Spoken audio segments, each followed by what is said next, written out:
બેસો બેસો.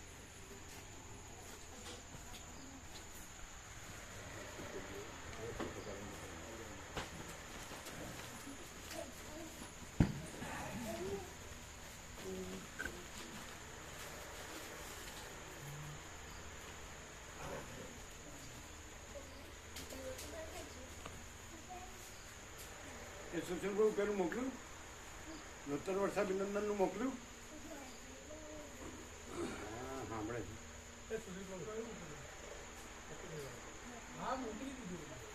નૂતન વર્ષાભિનંદનનું મોકલ્યું બેનર મોટ માટે. પછી પત્રિકા મોકલી.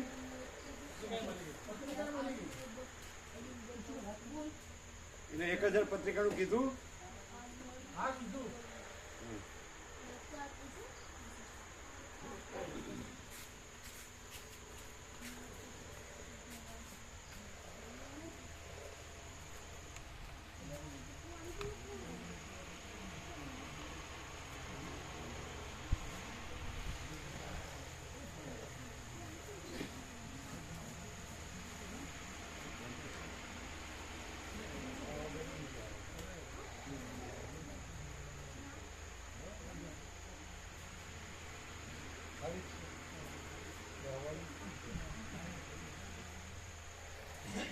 તમને એવું ના થાય જીતુભાઈ કે એકવાર હું આ બધું જાણી લઉં, પછી આપણું જે બધું ચાલે છે બધું એ વ્યાપક છે, સત્ય છે, ને આ વ્યક્તિગત છે, બધું ઉડાડે છે, એ ખોટું છે, એવું હું પછી સિદ્ધ કરું છું, એવું નથી? કેમ એવું ન લાગે કે આટલા બધા આ બધું અભ્યાસી સંસ્કારી છે, વિરક્ત વિવેકી છે બધા, એ ખોટા ને આજે બધાને ઉડાડે એ સાચું? કેમ આ બંધ કરજો. 25 ડિગ્રી આ કરવાનું જ નહીં. ના ના, પણ એ બધા સાચા હોય તો એ વ્યાપક સાચું છે, ચાલે છે, એ બધું સાચું છે. અને આ તો એક જ જણ કે એ કઈ સાચું એવું નહીં. હે? સત્ય પોતે જ સ્વયં પ્રકાશી છે કે ભાઈ આ સત્ય છે. એ બધા એ શ્રુતિથી પ્રમાણથી સત્ય જ પ્રકાશતા હોય છે ને. શ્રુતિ કહે છે એનો કયો વિરોધ છે? બ્રહ્મ સત્યમ જગત મિથ્યા. જે શ્રુતિ કહે છે હા, તો એ લોકો સાચા ને. એ લોકો કહે છે એ સાથે નહીં, કારણ એ લોકો એવા રહ્યા નહીં હોતા, ખાલી બોલે જ છે. એમાં રહેવાનું ન રહેવાનું ક્યાં આવે છે? જેમ રહેવાતું એમ રહેવાય.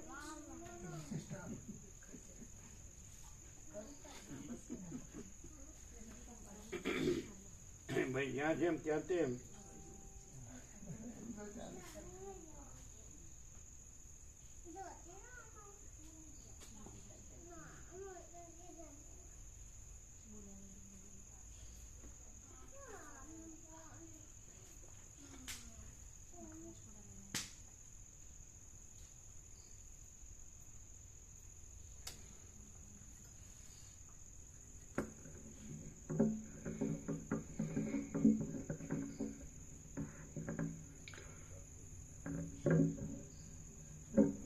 ઓમ.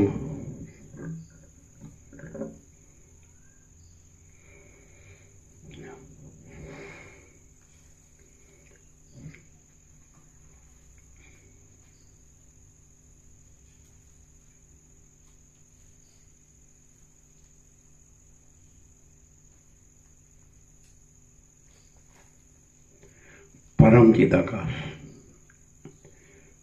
परम ज्योति, अखंड ज्योति,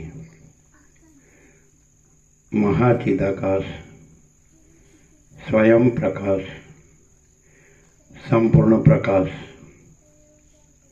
पूर्ण ब्रह्म, अनंत तेजघन, अनंत चिदघन, परमाकाश, केवल अनंत शुद्ध तेजघन, परमाकाश, अखिल आत्मा, पूर्ण ब्रह्म, परमात्मा, परम चिदाकाश, परम ज्योति, अखंड ज्योति, अनंत पूर्ण परम चिदाकाश, परम शांति, स्वयं सिद्ध, स्वयं प्रकाश, स्वयं पूर्ण, स्वस्वरूप, यही सब कुछ है, इसके सिवा कुछ नहीं है। शून्यभास, अनंत कोटि, महाकल्पो है ही नहीं। महाचिदाकाश, स्वयं प्रकाश, संपूर्ण प्रकाश, महाचिदाकाश ज्योति, अनंत, अखंड, अभेद, महाचिदाकाश ज्योति, महातत्व, महासामान्य, महाचिदाकाश, स्वसंवेद्य, सहज निर्विकल्प, महाचिदाकाश, परम कैवल्य, परम शांति, परम चिदाकाश, अनंत, पूर्ण, निरपेक्ष सत्य, अनंत, संपूर्ण, अपरिग्रह, निर्भ्रांत, निरपेक्ष, वशिष्ठ राम, निर्वाण पूर्वार्ध, राउंड 40मो राउंड।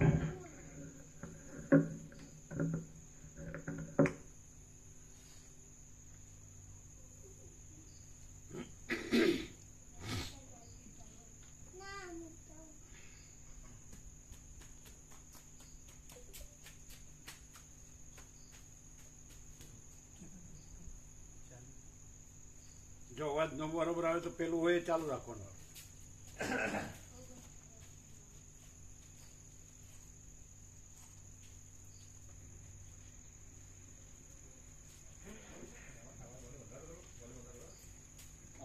વોલ્યુમ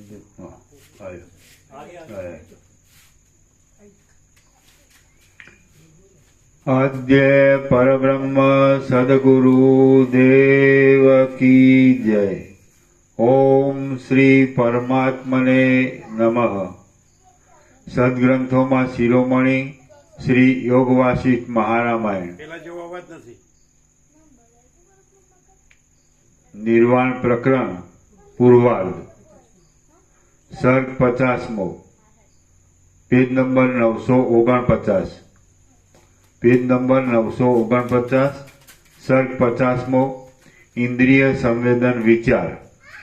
आ 50मा सर्गमां लिंग शरीरनी उत्पत्ति अने इंद्रिय द्वारा बहारना विषयनो अंदर आववानो क्रम कहेवामां आवशे।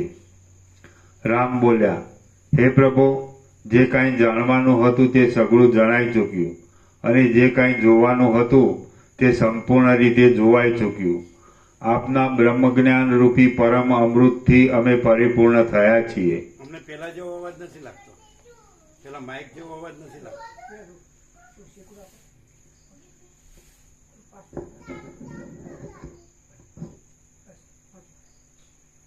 आपना ब्रह्मज्ञान रूपी परम अमृतथी अमे परिपूर्ण थया પેલો જે छीए। રણકાબંધ અવાજ નથી લાગતો। એ તો યંત્રની કૃત્રિમતા આવે ને। पूर्ण ब्रह्ममांथी नखनी अणी सुधी भरपूर थयेलुं आ जीवनुं स्वरूप वास्तविक रीते ब्रह्म ज छे। બોલો, છે પેલા જેવો અવાજ? પેલો જે રણકો છે માઇકનો એ નથી આવતો।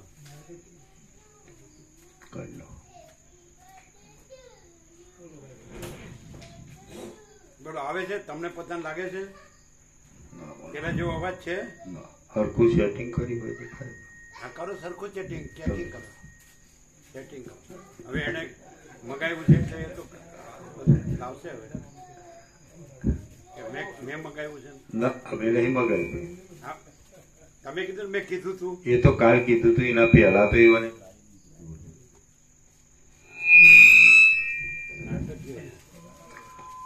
આમ હોય ને પછી આ તો ખેલ કાઢે।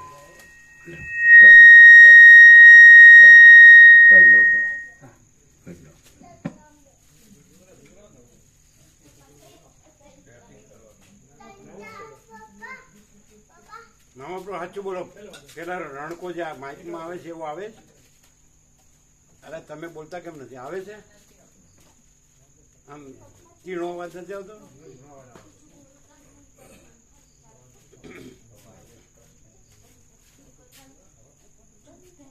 લઈ જાજો, નહીં તો પાછું મૂકવાનું કહેશે.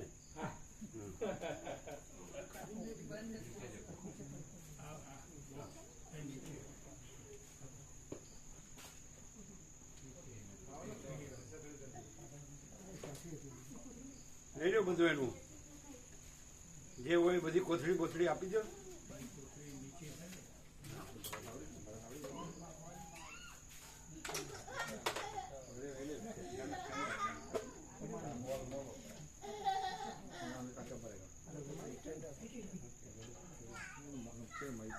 સેટ કરવાનું કેસ પાછું તો કરો ને તમે સેટ.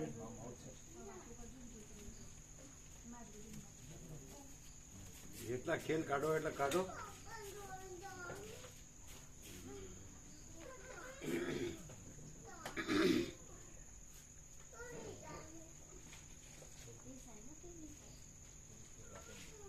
અમે પેલા આ ટેસ્ટ કરેલો છે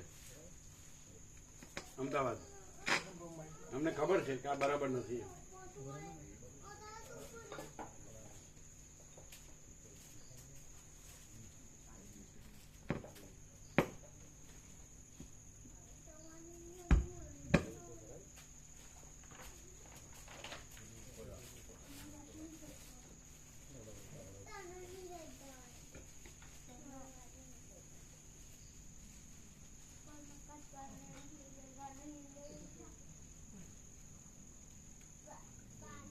હવે અમારી સામે સીધું ફોકસ કરો. એને કરવા દો, એને ખબર છે. કરો, આમ કરો, આમ લ્યો, આમ લ્યો, આમ નીચેથી આમ લ્યો. સ્ટેન્ડ લ્યો. હા, કરો. હા, હવે આ અવાજ જોજો મામા પ્રભુ.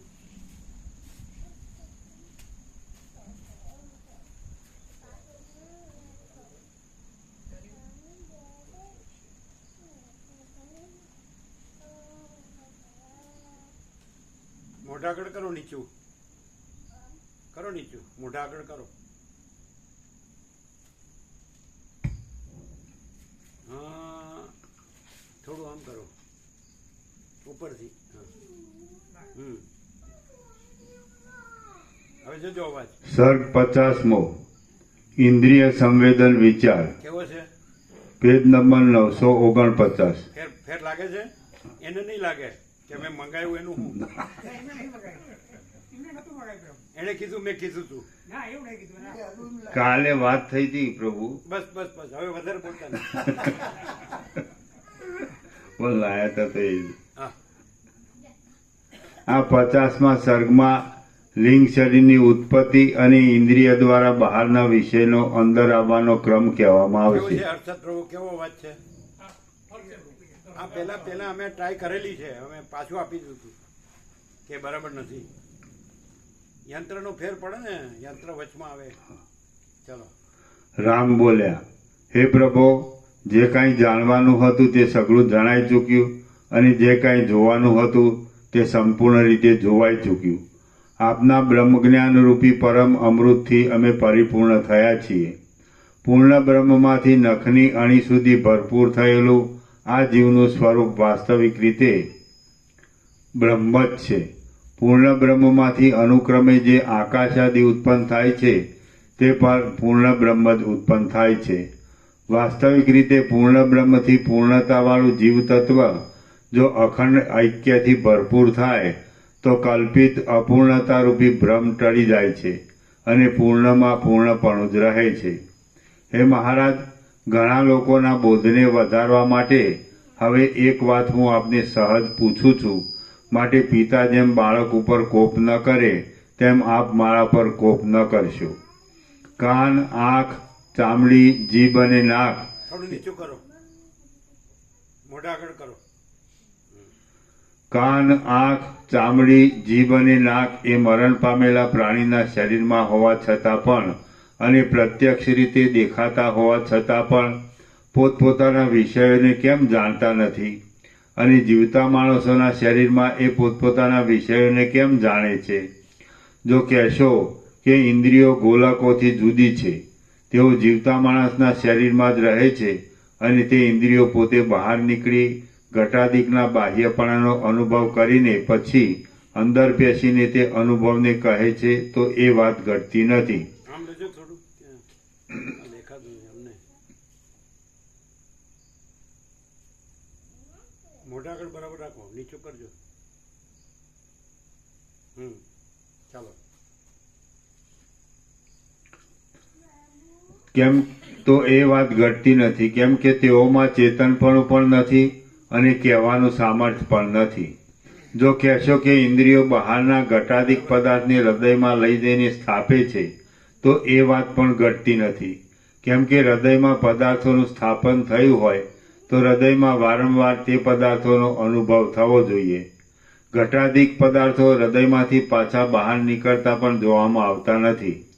જો કહેશો કે ઘટાદિક વિષયો પ્રથમ ચક્ષુ આદિ ઇન્દ્રિયોને પોતાના પ્રદેશમાં ખેંચે છે અને પછી તે ખેંચાયેલી ઇન્દ્રિયો વિષયોને વીંટીને હૃદયમાં રહેલા ભોગતાની પાસે કોઈ અંશથી અંદર આવે છે, તો એ વાત પણ ઘટતી નથી.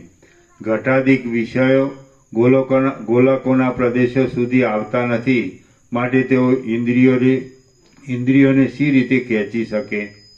ઇન્દ્રિયો રજ્જુની પેઠે ઘટાદિક વિષયોને વીંટાય છે, એ વાત પણ મનાય નહીં એવી છે. ભિન્ન ભિન્ન પ્રદેશમાં દાટેલી લોઢાની બે સળીઓની જેમ ઘટાદિક વિષયો અને ઇન્દ્રિયો ભિન્ન ભિન્ન પ્રદેશમાં રહે છે, માટે તેઓ એકબીજાને ખેંચતા નથી, તેમજ એકબીજાનો સંયોગ પણ થતો નથી. નેત્ર વગેરે અલ્પ છિદ્રોમાં ઘટાદિક સ્થૂળ પદાર્થોનો પ્રવેશ થાય એ પણ અનુભવથી વિરુદ્ધ છે.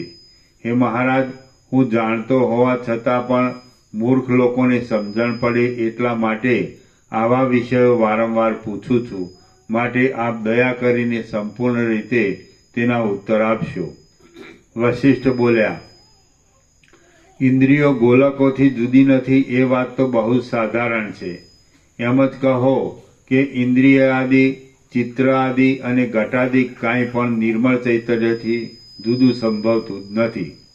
જો કલ્પનાથી દ્રષ્ટાની અને દ્રશ્યની વ્યવસ્થા માનતા હો તો પૂર્વપૂર્વની વાસનાઓને અનુસાર ઇન્દ્રિયાદિકથી ગોઠવાયેલા લિંગ શરીરની કલ્પના પણ ઘટે છે, માટે કશો વિરોધ આવતો નથી. ચૈતન્ય કે જે આકાશ કરતાં પણ અતિ સ્વચ્છ છે, તેણે ચૈતન્યપણાને લીધે પોતાના સ્વરૂપને પૂર્વની વાસનાઓ અનુસાર લિંગ શરીર રૂપે કલ્પી લીધું છે, કે જે લિંગ શરીર જગતની સ્થિતિના મૂળપણાને પ્રાપ્ત થયું છે અને જેના અવયવોમાંથી ઇન્દ્રિયાદિક તથા ઘટાદિક થયેલ છે અને જેના અવયવોમાંથી ઇન્દ્રિયાદિક તથા ઘટાદિક થયેલ છે. ઇન્દ્રિય દ્વારા બહાર નીકળેલું લિંગ શરીરમાંનું ચિત્ત ઘટાદિકમાં વ્યાપીને પોતાની વૃત્તિમાં પ્રતિબિંબિત થયેલા ઘટાદિકને બાહ્ય જેવા આકારથી હૃદયમાં લઈ જઈને દેખાડે છે, જેથી કાળાંતરમાં સ્મૃતિ થાય છે અને સ્વપ્નોમાં અંદર રહેલાનો બાહ્યપણાથી અનુભવ થાય છે. મરેલા શરીરમાંથી તો લિંગ શરીરરૂપી જીવ પોતાની કલ્પનાથી જ નીકળી જાય છે, માટે ઘટાદિક પદાર્થોને દેખાડવા વગેરેનું સામર્થ્ય રહેતું નથી. આ રીતે સઘળા દોષોનો પરિહાર થાય છે. રામ બોલ્યા, હે મહારાજ, લિંગ શરીર કે જે હજારો બ્રહ્માંડોને બનાવવાની શક્તિવાળું છે અને બ્રહ્માંડોના પ્રતિબિંબો લેવાની દર્પણરૂપ છે, તેનું રૂપ કેવું છે તે કહો. વશિષ્ઠ બોલ્યા, નહીં જાણવામાં આવેલું બ્રહ્મ તત્વ લિંગ શરીરનું મૂળ છે, કે જે બ્રહ્મ તત્વ આદિથી તથા અંતથી રહિત છે, નિર્દોષ છે, શુદ્ધ ચૈતન્ય માત્ર છે અને કલ્પનાઓથી રહિત છે. એ બ્રહ્મ તત્વ આકાશ આદિ ભૂત સૂક્ષ્મોને ઉત્પન્ન કરીને અપંચીકૃત ભૂત સૂક્ષ્મોથી લિંગ શરીરને અને પંચીકૃત ભૂત સૂક્ષ્મોથી બ્રહ્માંડને સર્જી લિંગ શરીરની અંદર પ્રતિબિંબરૂપ કલ્પના કરીને અભિમાનથી પ્રાણો ધારણ કરે છે અને જીવ કહેવાય છે. એ જીવ આ શરીરમાં વાસનાઓ વધવાથી પોસાય છે અને પુષ્ટ થઈને બહારના તથા અંદરના વ્યાપારો કરે છે. એ જ જીવ અહંભાવ ધરવાથી અહંકાર કહેવાય છે, મનન કરવાથી મન કહેવાય છે બોધ કરવાથી તથા નિશ્ચય કરવાથી બુદ્ધિ કહેવાય છે. દ્રશ્યભૂત થવાથી ઇન્દ્રિય કહેવાય છે. દેહની ભાવનાથી દેહ કહેવાય છે અને ઘટની ભાવનાથી ઘટ કહેવાય છે. સઘળા વ્યાપારોમાં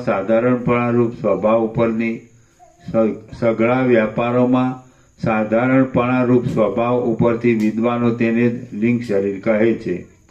જ્ઞાનેન્દ્રિયોના વ્યાપારથી જાણનારપણું, કર્મેન્દ્રિયોના વ્યાપારથી કર્તાપણું, તે વ્યાપારોના ફળભૂત સુખ દુઃખોના આશ્રયપણાથી ભોગતાપણું અને સર્વનો ઉદાસીનપણાથી પ્રકાશ કરવાથી સાક્ષીપણું ઇત્યાદિ ધર્મોને અભ્યાસથી પોતામાં લેનારો જે અનુભવ છે તે અનુભવ ચૈતન્યનું પ્રાધાન્ય લઈને જીવ કહેવાય છે અને જડ ભાગનું પ્રાધાન્ય લઈને લિંગ શરીર કહેવાય છે.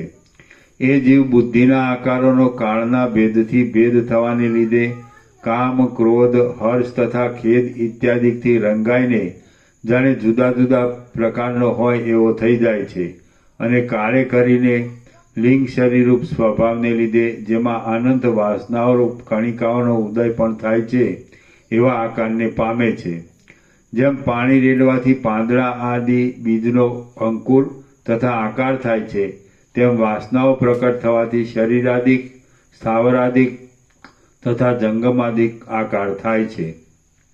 આ પ્રમાણે થતા જીવ હું આદ્ય ચિદાત્મા નથી પણ શરીરાદિ રૂપ જ છું એવા મિથ્યા જ્ઞાનને પ્રાપ્ત થાય છે. અનાદિકાળની વાસનાઓથી ઘેરાયેલો જીવ જેમ તરંગોથી અથડાતું લાકડું સમુદ્રમાં ભમ્યા કરે છે તેમ સંસારરૂપી સમુદ્રમાં ઊંચી નીચી યોનિઓમાં ભમ્યા કરે છે. એમાં કોઈ સાત્વિક જાતિનો જીવ પૂર્વકલ્પનો ભવબંધ ભોગવી રહ્યા પછી આ કલ્પના આરંભમાં પહેલા જન્મમાં જ આત્માને જાણીને આદિ તથા અંતથી રહિત એવા પદને પ્રાપ્ત થાય છે. અને કોઈ જીવ આ કલ્પમાં જુદી જુદી યોનિઓના ભોગથી દુઃખી થઈને ઘણે કાળે આત્મજ્ઞાન પામે છે અને પછી પોતાના પરમપદને પ્રાપ્ત થાય છે. હે ઉત્તમ બુદ્ધિવાળા રામચંદ્રજી, શરીરપણાને પામેલો એવા રૂપવાળો જીવ જે રીતે ઘટાદિક પદાર્થોનો ચક્ષુ આદિથી પોતાની અંદર અનુભવ કરે છે તે રીતે હું કહું છું તે સાંભળો. લિંગ શરીરમાં પ્રતિબિંબની જેમ રહેલો એ ચૈતન્યાત્મક જીવ મન સહિત 6 ઇન્દ્રિયોવાળા આ દેહમાં રહે છે અને તેથી દેહની અંદર આવેલા સુખ દુઃખાદિકનો અનુભવ કરે છે. જ્યારે બીજા ઘટાદિક બાહ્ય પદાર્થોને જોવાનું હોય ત્યારે જેમ જળ તળાવમાંથી નીકળી નીકને માર્ગે બહાર જાય છે તેમ તે જીવ દેહમાંથી નીકળી ચક્ષુ આદિ દ્વારથી બહારના ઘટાદિક સુધીના આકાશમાં જાય છે. તે સમયે એ ઘટાદિક બાહ્ય પદાર્થ ચક્ષુ આદિ દ્વારથી નીકળીને આવેલા જીવ ચૈતન્યથી તેની વૃત્તિ દ્વારા વ્યાપ્ત થવાને લીધે વિષયપણાને પ્રાપ્ત થાય છે. એવી રીતના ઇન્દ્રિય દ્વારા બાહ્ય પદાર્થનો સંબંધ જીવતાને થાય છે પણ મુવેલાને કે મુક્તને થતો નથી. અંતઃકરણની વૃત્તિરૂપ અથવા નેત્રના કિરણરૂપ અતિ સ્વચ્છ વસ્તુમાં બહારના આકાશમાં રહેલા ઘટાદિક પદાર્થનું પ્રતિબિંબ પડે છે અને તે પ્રતિબિંબને વૃત્તિની અંદર રહેલા જીવની સાથે સંયોગ થાય છે. જો કે આ સમયમાં તે જીવ શરીરથી બહાર છે તો પણ શરીરથી બહાર પ્રાણોને ધારણ કરતો નથી. તેથી હું હમણાં બહાર રહીને ઘટાદિકનો અનુભવ કરું છું એમ તેના અનુભવમાં આવતું નથી. કેમ કે જ્યાં પ્રાણની વ્યાપ્તિ હોય ત્યાં જ અહંતાનો વિચાર થાય છે પણ બહાર થતો નથી. જ્યારે નેત્રની કીકીઓ, પડળ આદિ દોષો ન હોય ત્યારે જ અત્યંત સ્વચ્છ તથા નવીન રત્ન જેવી હોય છે. ત્યારે તેઓમાં ઘટાદિકના પ્રતિબિંબ સહિત ચિત્તની વૃત્તિ પાછી પેસે છે.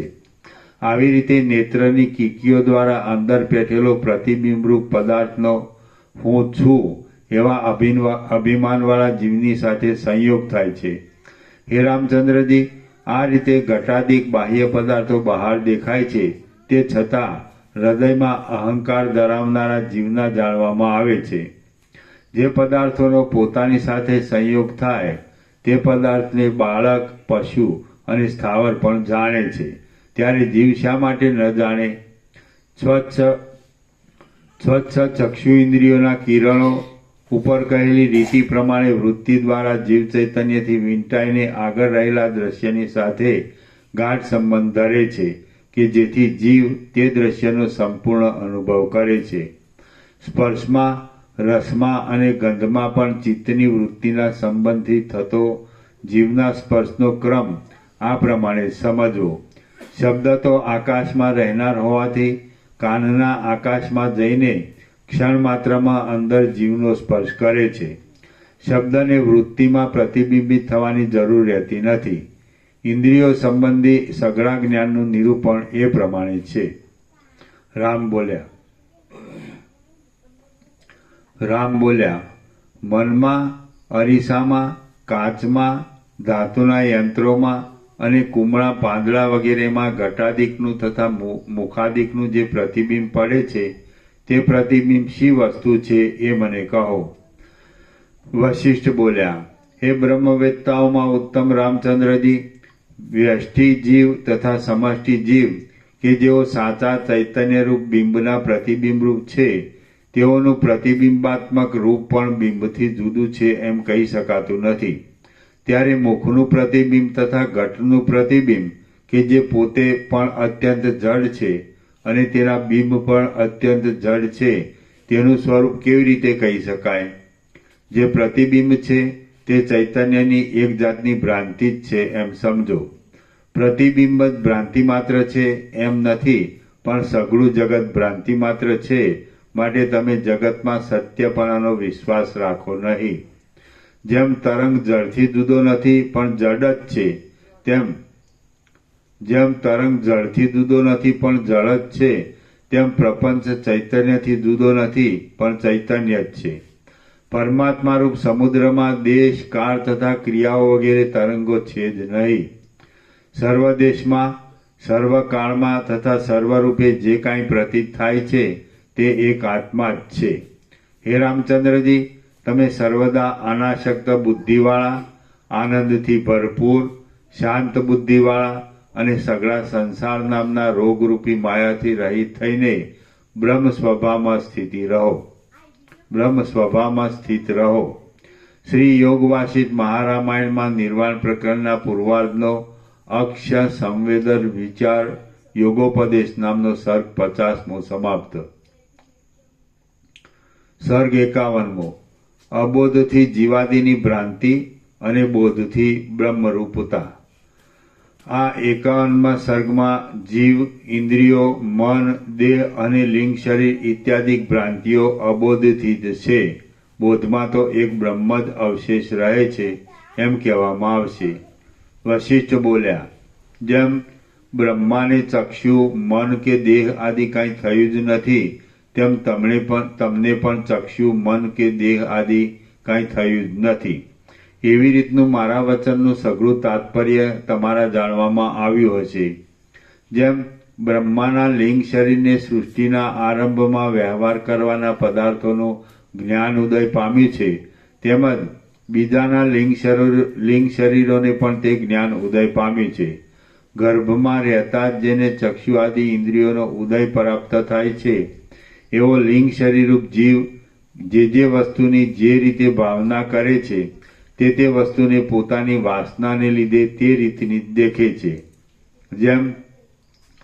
જેમ બ્રહ્માના મનના વ્યાપારમાં પોતાનો અનુભવ જ ઇન્દ્રિયો રૂપે તથા ઇન્દ્રિયોના વિષય રૂપે થયેલ છે, તેમ તમારા મનના વ્યાપારમાં પણ તમારો અનુભવ જ ઇન્દ્રિયો રૂપે તથા ઇન્દ્રિયોના અનુભવ રૂપે થયેલ છે એમ મારું કહેવું છે. અનિંદિત શુદ્ધ ચૈતન્યાત્મક અનુભવ કે જે એક જ છે તે પાછળથી જો કે અહંભાવરૂપ જીવપણાથી તથા લિંગ શરીરપણાથી જોડાય છે, તો પણ તેનું શુદ્ધપણું નાશ પામતું નથી. કેમ કે નિર્દોષ ચૈતન્ય એક છે, અંતથી રહિત છે અને ઇન્દ્રિયાદિકથી અગમ્ય છે, માટે તેમાં દેશકાળ આદિ પરિણામવાળા તથા ચક્ષુપણાવાળા દ્વૈત પદાર્થનું હોવું ઘટતું જ નથી. ચૈતન્યને દ્રશ્યોના અધ્યારોપ માત્રથી મનપણું, જીવપણું તથા લિંગ શરીરપણું પ્રાપ્ત થાય છે. માટે વાસ્તવિક રીતે તે કાંઈ પણ પ્રાપ્ત થયું ન કહેવાય. અવિદ્યાનો વિલાસ કે જે મનપણા વગેરેની પ્રાપ્તિનું મૂળ છે તે મુદ્દલ છે જ નહીં. એટલે પછી મનપણા વગેરેની વાસ્તવિક પ્રાપ્તિ ક્યાંથી હોય? જે કાંઈ છે તે સર્વદા પરમાત્મા જ છે. જે પરમાત્મા મૂળ લોકોને શૂન્ય સમાન લાગે છે અને મન આદિ 6 ઇન્દ્રિયોથી અગમ્ય છે. સંકલ્પાત્મક ચૈતન્યરૂપ જીવ પરમાત્માથી ઉત્પન્ન થાય છે ઇત્યાદિ જે કહેવામાં આવે છે તે તો ઉપદેશને માટે કલ્પનાથી જ કહેવામાં આવે છે. કેમ કે પરમાત્મામાં જીવપણું વગેરે કેવળ ભ્રમ જ છે, જેનું કારણ શોધવા યોગ્ય નથી, પણ ચિકિત્સા જ શોધવા યોગ્ય છે.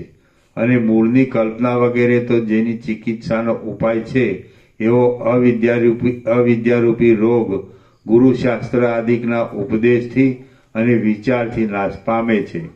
ત્યારે નિરાકાર સ્વરૂપ જ્ઞાન જ બાકી રહે છે કે જેની પાસેથી આકાશ પણ પરમાણુની જેમ મોટા પહાડની પેટે સ્થૂળ છે. હે રામચંદ્રજી, તમે જગત સંબંધી વિષયોને છોડી દઈ જીવન મુક્ત થઈને તે સત્ય સ્વરૂપમાં જ રહો કે જે સ્વરૂપમાં આ અનેક ક્રિયાઓવાળું અને વ્યવહારિક સત્તાવાળું જગત પણ શૂન્ય જેવું થઈ રહ્યું છે. અવિદ્યાનું સ્વરૂપ મિથ્યા જ છે. તે એટલા માટે કે અવિદ્યાનું અવલોકન કરવાથી તે એવી તો નાશ પામે છે કે પાછી દેખાતી જ નથી. મિથ્યા વસ્તુનું અવલોકન કરવામાં આવે એટલે પછી તેનો પત્તો કેમ જ મળે? અત્યંત પ્રયત્ન કરવા છતાં પણ મૃગજળ કોઈના હાથમાં આવ્યું છે? આ જગત અસત છતાં સત લાગે છે, કેમ કે મિથ્યાભૂત અજ્ઞાનથી જ જગતની સત્યતા છે. જો જ્ઞાન થાય તો જે વસ્તુ સાચી હોય તે જ જોવામાં આવે છે અને ભ્રમ નષ્ટ થઈ જાય છે. અવિદ્યા જો કે અત્યંત અસત છે તો પણ સત્ય આત્માની પાસે હોવાથી જ તેની જીવ તથા લિંગ શરીર આદિ કલ્પના કરવામાં આવી છે. અવિદ્યાનો વિચાર આટલો જ છે.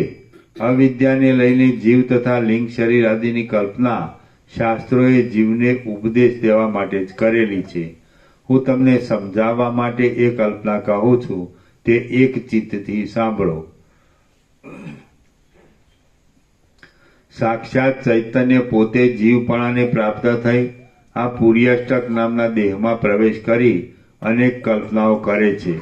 તે જ્યારે બાહ્ય પદાર્થોના દર્શનમાં ઉત્સુક થાય છે ત્યારે જે વસ્તુની જેવી રીતની ભાવના કરે છે તે વસ્તુને તુરત તેવી રીતની જ અનુભવે છે. રાત્રે બાળકે કલ્પેલો યક્ષ તેની દ્રષ્ટિથી સાચો છે પણ સમજુ માણસની દ્રષ્ટિથી ખોટો છે, તેમ આ જગત મૂર્ખની દ્રષ્ટિથી સાચું છે અને વિદ્વાનની દ્રષ્ટિથી ખોટું છે. જીવ ચૈતન્ય જ્યારે 5 તન્માત્રાથી બનેલા દેહની કલ્પનાને સાચી માને છે ત્યારે તે દેહમાં રહેલા ઇન્દ્રિયોના દ્વારોને દેખે છે. જેમ એક છોડમાંથી સેંકડો શાખાઓ થાય છે તેમ એક ચૈતન્યમાંથી કલ્પનાને લીધે આ સઘળું બ્રહ્માંડ થયું છે અને તે જાણે કે ચૈતન્યથી જુદું જ હોય તેમ દેખાય છે. પછી આ ઇન્દ્રિય, મન તથા પ્રાણાદિક અંદરના પદાર્થ છે અને ઘટાદિક બહારના પદાર્થ છે એવા નિશ્ચયને પ્રાપ્ત થયેલો જીવ તે જે વાસનાને દ્રઢ કરી મૂકે છે તે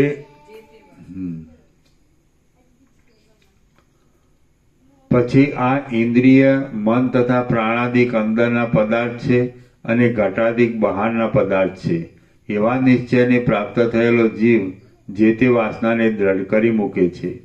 વિષયોના તથા ઇન્દ્રિયોના સંયોગથી જે પ્રકારથી લે છે તે વાસનાને તે પ્રકારથી દેખાતું સુખ જો કે આત્માના સ્વરૂપાનંદને લીધે જ છે તો પણ તેને તે જીવ તુરત બહારના પદાર્થોથી થતું માની લે છે. ચંદ્રના કિરણોની ઝાળ જેમ ચંદ્રને લીધે જ છે તેમ સઘળું સુખ આત્માને લીધે જ છે. જેમ મરીમાં તીખાશ રહેલી છે અને આકાશમાં શૂન્યપણું રહ્યું છે તેમ આત્મામાં આનંદપણું રહ્યું છે અને તે જ આત્માનો આનંદ મૂર્ખ લોકોને વિષયાદિકથી થતો લાગે છે. સંસારના વિષયભોગો માટે જ મનુષ્ય માત્ર પ્રયત્ન કરે છે, તેમજ લૌકિક અને વૈદિક કર્મો પણ એ નાશવંત સુખ મેળવવા માટે જ હોય છે, એવો દરેકને નિશ્ચય થયેલો છે. રાગકૃત પ્રવૃત્તિ, એના નીચે ટાંચ છે. મનુષ્ય માત્રની પ્રવૃત્તિ બે પ્રકારની હોય છે, એક રાગકૃત અને બીજી શાસ્ત્રકૃત. કોઈના કહ્યા વિના બાળકની જેમ આપોઆપ ખાવા પીવા વગેરેમાં પ્રવૃત્તિ થાય તે રાગકૃત કહેવાય છે. જ્યારે શાસ્ત્ર જણાવે કે આમ કરવું અને આમ ન કરવું અને તે હિતાહિતનો વિચાર કરી જે પ્રવૃત્તિ થાય તે શાસ્ત્રકૃત કહેવાય છે. રાગકૃત પ્રવૃત્તિ અને શાસ્ત્રકૃત પ્રવૃત્તિ એ રીતે બંને પ્રકારની પ્રવૃત્તિનો નિયમ જો કે સંકલ્પમય જ છે, તો પણ સ્વભાવને લીધે કોઈ સમયે રાગકૃત પ્રવૃત્તિ થાય છે અને કોઈ સમયે શાસ્ત્રકૃત પ્રવૃત્તિ થાય છે. જેમ શેરડીના રસથી ખાંડ બને છે અને માટીથી ઘડો બને છે, તેમ આ સઘળું દ્વૈત આત્માથી જ બનેલું છે, માટે અદ્વૈત જ છે. શેરડીના રસમાં તથા માટીમાં તો દેશ તથા કાળ વગેરેના આધારથી આકારની ગોઠવણ તથા વિકાર આદિ માપ હોઈ શકે નહીં, હોઈ શકે છે.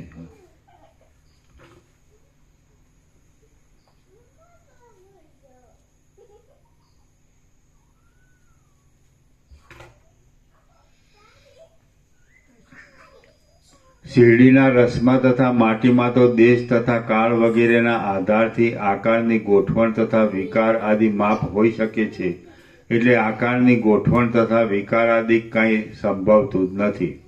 જેમ વૃક્ષમાં પેઠેલું જળ પાંદડા, ફળ, ફૂલ વગેરે રૂપે બહાર આવે છે અને તે જળ એક જ હોવા છતાં અનેક રૂપે દેખાય છે, તેમ આપણા સ્વરૂપનો સત્તારૂપી રસ, ઘટ, પટ તથા બિંદ આદિ અનેક રૂપે પ્રકટ થઈ એક છતાં પણ દ્વિત્વને ધારણ કરે છે.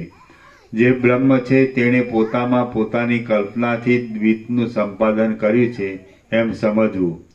જેમ વાદળું ગ્રીષ્મ ઋતુમાં સૂર્ય પ્રકાશ રૂપે રહે છે, જેમ વાદળું ગ્રીષ્મ ઋતુમાં સૂર્યપ્રકાશ રૂપે રહે છે, વરસાદના આરંભમાં મેઘ રૂપે રહે છે અને તે પછી જળ રૂપે પૃથ્વીમાં પેસીને ફણગા, છોડ આદિ રૂપે રહે છે, તેમ આત્મા પણ કાળના ભેદને લીધે તે પદાર્થ રૂપ થઈને રહે છે. જો કે આ જગત રૂપે વિવર્તના નિયમનો ક્રમ કલ્પિત જ છે, તો પણ તેમાં કોઈથી કશો પણ ફેરફાર કરી શકાય એમ નથી. અરીસા જેવા સ્વચ્છ આકાશમાં આકાશનો ભાગ અથવા આકાશનું કાર્ય આકાશથી જુદા નથી, એટલે તે ભાગો અને કાર્યો આકાશના સ્વરૂપો છે, એટલે કેવળ આકાશ જ પ્રકાશે છે. પરંતુ માયોપાધિક બ્રહ્મમાં તો એથી ઉલટી રીતિ છે. બ્રહ્મમાં બ્રહ્મ પોતે જ નિરાકાર છતાં પણ સઘળી વસ્તુઓ રૂપે દીપે છે, જીવ રૂપે પ્રતિબિંબિત થાય છે અને ભેદની કલ્પનાથી દ્વૈતરૂપ થાય છે. ચૈતન્યમાં એમ બને એ ચૈતન્યનો સ્વભાવ જ છે. સૃષ્ટિના આરંભમાં જે સ્વભાવે આત્માનું સ્ફુરણ થયું છે તે સ્વભાવ જો કે મિથ્યા છે, તો પણ આત્માની સત્યતાને લીધે સત્ય જણાય છે. માટે સંસાર સંબંધી સ્વાભાવિક નિયમો કદી પણ ફેરફાર પામતા નથી. જેમ સુવર્ણના ગઠ્ઠામાં સુવર્ણપણું સત્ય છે અને કડાપણું અસત્ય છે, તેમ આત્મામાં ચૈતન્યપણું સત્ય છે અને જડ જગતપણું અસત છે. ચૈતન્ય સર્વવ્યાપક હોવાને લીધે ચૈતન્યના પહેલા કાર્યરૂપ મનમાં ચૈતન્યપણું અને જડપણું એ બંને દેખાય છે. તેમાં કડાના સોનાપણાની પેઠે ચૈતન્યપણું નિત્ય છે, તેથી સર્વદા દેખાય છે અને જડપણું તો કોઈ સમય જ દેખાય છે. આમ ચૈતન્યપણાના તથા જડપણાના મિશ્રણ રૂપ ચિત્ત દ્રઢ સંકલ્પથી જ્યારે જે પ્રકારની દેવપણાની, નરપણાની કે સ્થાવરપણાની વગેરેની ભાવના કરે છે, ત્યારે તે પ્રકારથી દેવપણાને, નરપણાને તથા સ્થાવરપણાને અનુભવે છે. ચૈતન્યપણાને લીધે અંદર વાસનારૂપ કળીઓના ઉદયથી ચૈતન્યપણાને લીધે અંદર વાસનારૂપ કળીઓના ઉદયથી જેણે વિચિત્ર આકારોની ભાવના કરી હોય છે, એવો જીવ એવો જીવ કાળના ભેદથી જુદા જુદા આકારોવાળો થઈ જાય છે. જેમ સ્વપ્નમાં જોવામાં આવેલું ગામ તરત જ સ્વપ્ન બદલાતા તે જ ગામ વનાદિકપણાને પ્રાપ્ત થાય છે, તેમ આ જીવ પણ એક દેહપણાથી બીજા દેહપણાને પ્રાપ્ત થાય છે. કેમ કે દેહોની પ્રાપ્તિ પ્રતિભાસ રૂપ જ છે. જેમ સ્વપ્નમાં દેખાતો માણસ ભીંત થઈને લુગડું થઈ જાય છે, તેમાં મિથ્યા દેહ પણ પોતાની મેળે દેહાંતર થઈ જાય છે. જીવ મરે છે એ પણ ખોટું છે અને જન્મે છે એ પણ ખોટું છે. કેમ કે જન્મ મરણ સ્વપ્નની પેઠે તથા બીજા દેહની પેઠે પ્રાતિભાષિક જ છે. જુવાનીની પેઠે અને વૃદ્ધપણાની પેઠે બીજા દેહ આ દેહનું પરિણામ છે એમ સમજવું નહીં. કેમ કે આ દેહ બાલ્ય આદિ અવસ્થાઓના ભેદમાં પણ એનો એ છે એમ ઓળખવામાં આવે છે અને ભૂત તથા ભવિષ્ય દેહો એના એ છે એમ ઓળખવામાં આવતા નથી. એટલા માટે તે ભ્રાંતિ રૂપ જ છે અને વાસનાથી જ ઉત્પન્ન થાય છે. દેહ પ્રત્યક્ષ રીતે મરતો અને બળતો જોવામાં આવે છે, માટે તે જ દેહ બીજો દેહ થાય એ કેમ સંભવે એવી શંકા રાખવી નહીં. કેમ કે બીજા માણસોને મરનારનો જે દેહ મરેલો તથા બળતો જોવામાં આવે છે, તે દેહ તો બીજા માણસોની એ અવિદ્યાથી કલ્પાયેલો હોય છે. મરનારની વાસનાથી કલ્પાયેલો જે દેહ હોય છે તે બીજા દેહપણા તરીકે પ્રાપ્ત થાય છે. એ બ્રહ્મવેત્તાઓમાં ઉત્તમ રામચંદ્રજી, દીઠેલી અને નહીં દીઠેલી વસ્તુઓ પણ સ્વપ્નમાં અનુભવમાં આવે છે. તે પ્રમાણે આ જગત પણ જીવનું એક જાતનું જ સ્વપ્ન છે. તેને તેમાં પૂર્વે નહીં દીઠેલી દેવાદિક શરીરો પણ પ્રાપ્ત થાય છે. જેમ બીજા દેહની પ્રાપ્તિ થવી એ વાસનામય સ્વપ્ન જ છે, તેમ મહાવાક્યથી થયેલા બ્રહ્મ સાક્ષાત્કારથી પ્રાપ્ત થતો બ્રહ્મભાવ પણ વાસનામય સ્વપ્ન જ કેમ ન હોય એવી શંકા કરવી નહીં. કેમ કે તુર્ય દ્રષ્ટિથી જોયેલો એને શિવમ દ્વૈત્વમ ચતુર્થમ મન્યતે ઇત્યાદિ શ્રુતિ વાક્યોએ કહેલો પરમાત્મા સઘળી વાસનાઓના અધિષ્ઠાન રૂપ હોવાથી વાસનામય હોવો ઘટે જ નહીં. એના નીચે ટાંચ છે. અદ્વિતીય શિવ ગણ અવસ્થા, ગુણ, કાળ આદિથી પર ચોથી અવસ્થા સમાધિમાં રહે છે એમ મનાય છે. એટલા માટે પરમાત્મા શુદ્ધ ચૈતન્ય માત્ર જ છે. સ્વપ્નમાં જેમ પૂર્વે દીઠેલો પદાર્થ જોવામાં આવે છે, તેમ નહીં દીઠેલો નવો પદાર્થ પણ જોવામાં આવે છે. તે રીતે આ સંસારરૂપ સ્વપ્નમાં પૂર્વે જોયેલા શરીરો પણ જોવામાં આવે છે અને નહીં જોયેલા શરીરો પણ જોવામાં આવે છે. જેમ ગઈકાલે કરેલું કુકર્મ આજે યત્નપૂર્વક કરેલા સુકર્મથી ટળી જાય છે, તેમ અનાદિકાળની વાસના પણ આજ કરવામાં આવતા પુરુષાર્થથી ટળી જાય છે. માટે વાસનાઓને ટાળી નાખવાને માટે જ પાક્કો પુરુષાર્થ કરવો જોઈએ. પ્રાણીઓની ચક્ષુ આદિ ઇન્દ્રિયો દેશકાળના યોગથી જન્મ મરણ આદિ પ્રાપ્ત થતા કેવળ જન્મ સમયે પ્રકટ થાય છે અને મરણ સમયે લીન બને છે, પણ અત્યંત શાંત થતી નથી. તેઓની અત્યંત શાંતિ તો મોક્ષથી જ થાય છે. જેમ બાળકે મનથી કલ્પેલો મોટો યક્ષ મિથ્યા છતાં પણ આગળ આવીને ઊભો રહે છે, તેમ મોક્ષ ન થાય ત્યાં સુધી વાસનાથી કલ્પાયેલો પંચભૂતથી બનેલો દેહ મિથ્યા છતાં પણ આગળ આવીને ઊભો રહે છે. કોઈ રીતે સ્થૂળ દેહનો નાશ થઈ શકે એમ છે, પણ લિંગ દેહનો નાશ તો મોક્ષ વિના થઈ શકતો નથી. મન, બુદ્ધિ, અહંકાર તથા પંચ તન્માત્રાઓ મળીને લિંગ શરીર કહેવાય છે અને તે લિંગ શરીર આકાર વિનાનું જ છે. લિંગ શરીર આકાર વિનાનું હોવા છતાં પણ અત્યંત પુષ્ટ છે. વાયુરૂપ છતાં પણ મોટી જાડી જેવું દુર્ભેદ છે અને સૂક્ષ્મ છતાં પણ મેરુ પર્વત જેવું દ્રઢ છે. એ લિંગ શરીર વૈરાગ્ય આદિના અભ્યાસથી અને સમાધિક સાધનોની સંપત્તિના ક્રમથી શાંત થાય તો જ મુક્તિ થાય છે. સુષુપ્તિ અને સ્વપ્ન એ રીતે લિંગ શરીરની બે અવસ્થાઓ છે. તેમાં સુષુપ્તિ અવસ્થામાં વાસના રૂપે સઘળા જડ પ્રપંચનો નાશ થાય છે અને સ્વપ્ન અવસ્થામાં જળ પ્રપંચ દેખાય છે.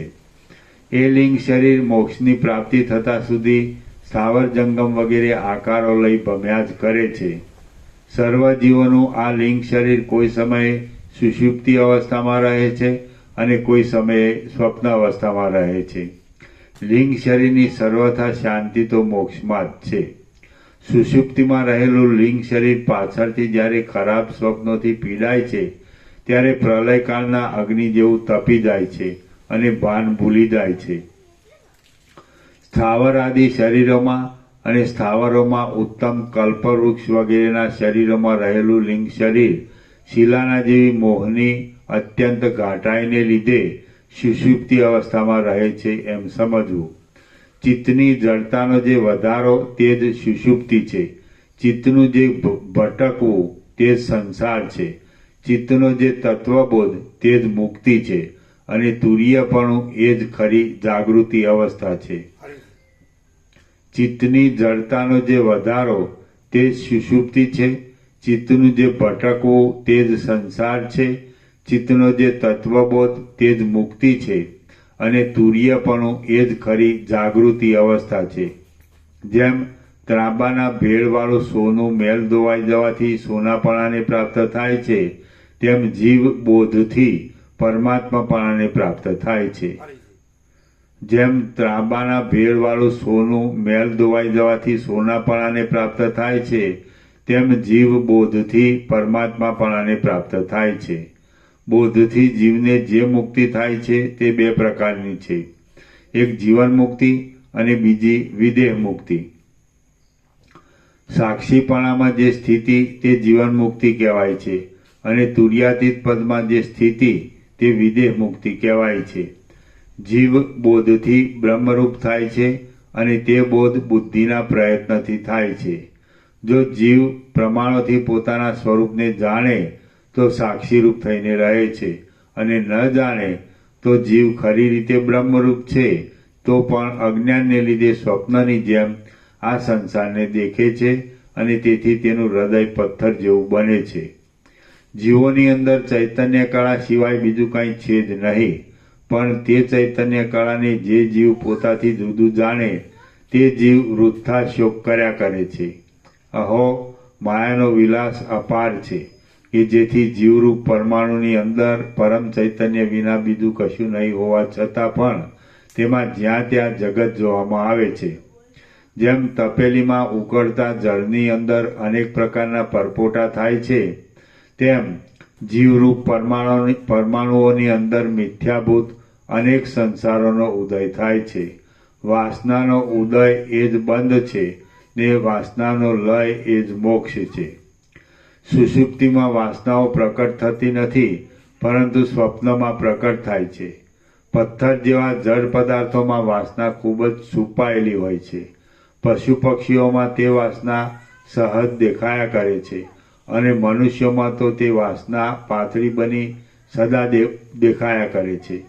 જ્યારે દેહમાં અહંભાવથી હું દેહ રૂપે છું એવી મર્યાદા બંધાય ત્યારે બહાર ઘટાદિક પદાર્થો પ્રકટ થાય છે.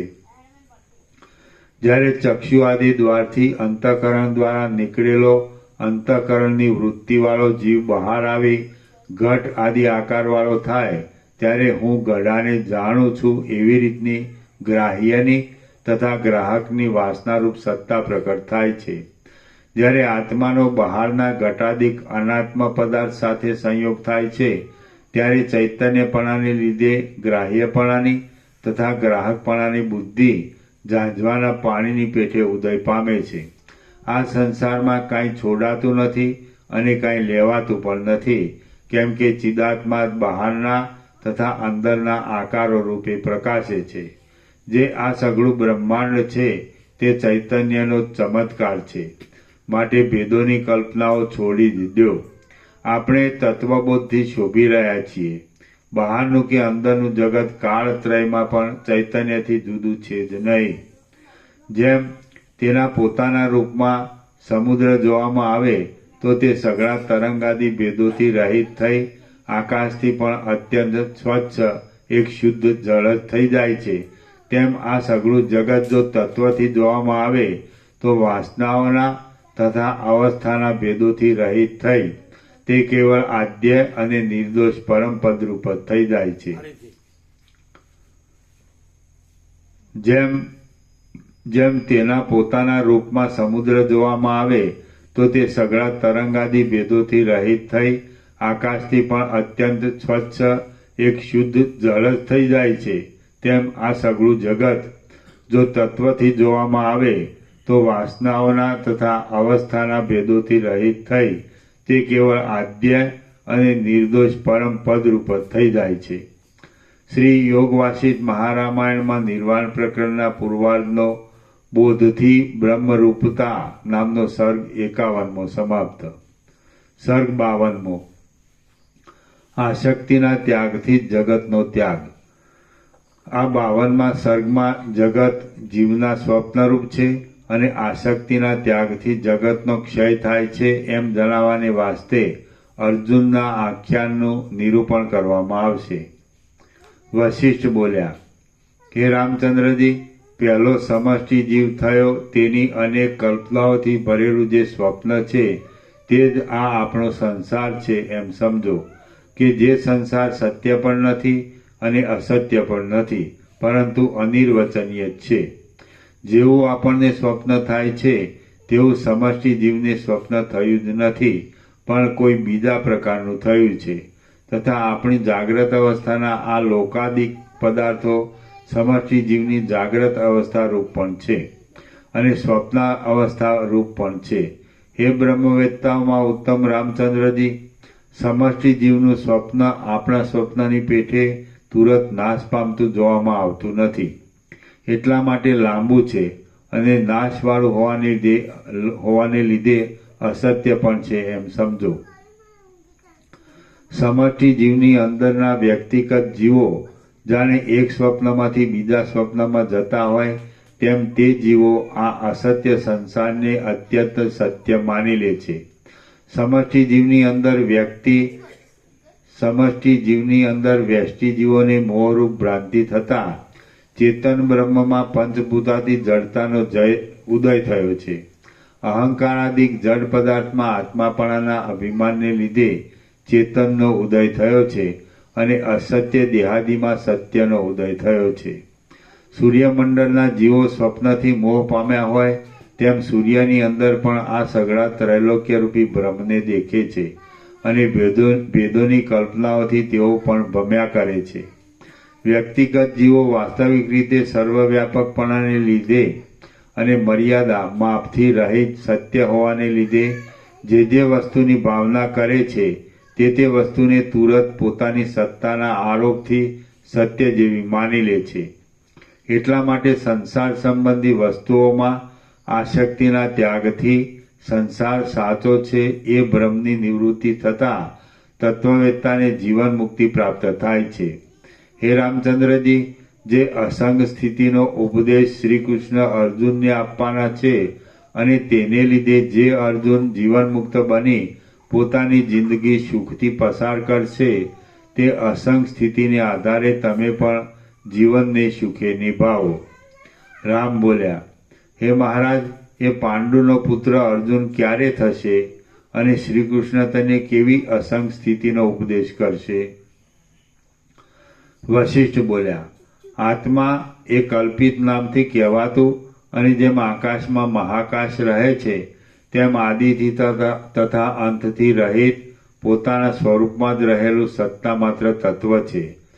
જેમ સુવર્ણમાં કડા વગેરે જોવામાં આવે છે અને જળમાં તરંગાદિક જોવામાં આવે છે તેમ એ નિર્મળ તત્વમાં સંસારરૂપી ભ્રમ જોવામાં આવે છે. જેમ ઝાડની અંદર પક્ષીઓ સ્ફુરે તેમ એ તત્વમાં દેખાતા સંસારરૂપી ઝાડની અંદર 14 પ્રકારના પ્રાણીઓની જાતિઓ સ્ફુરે છે.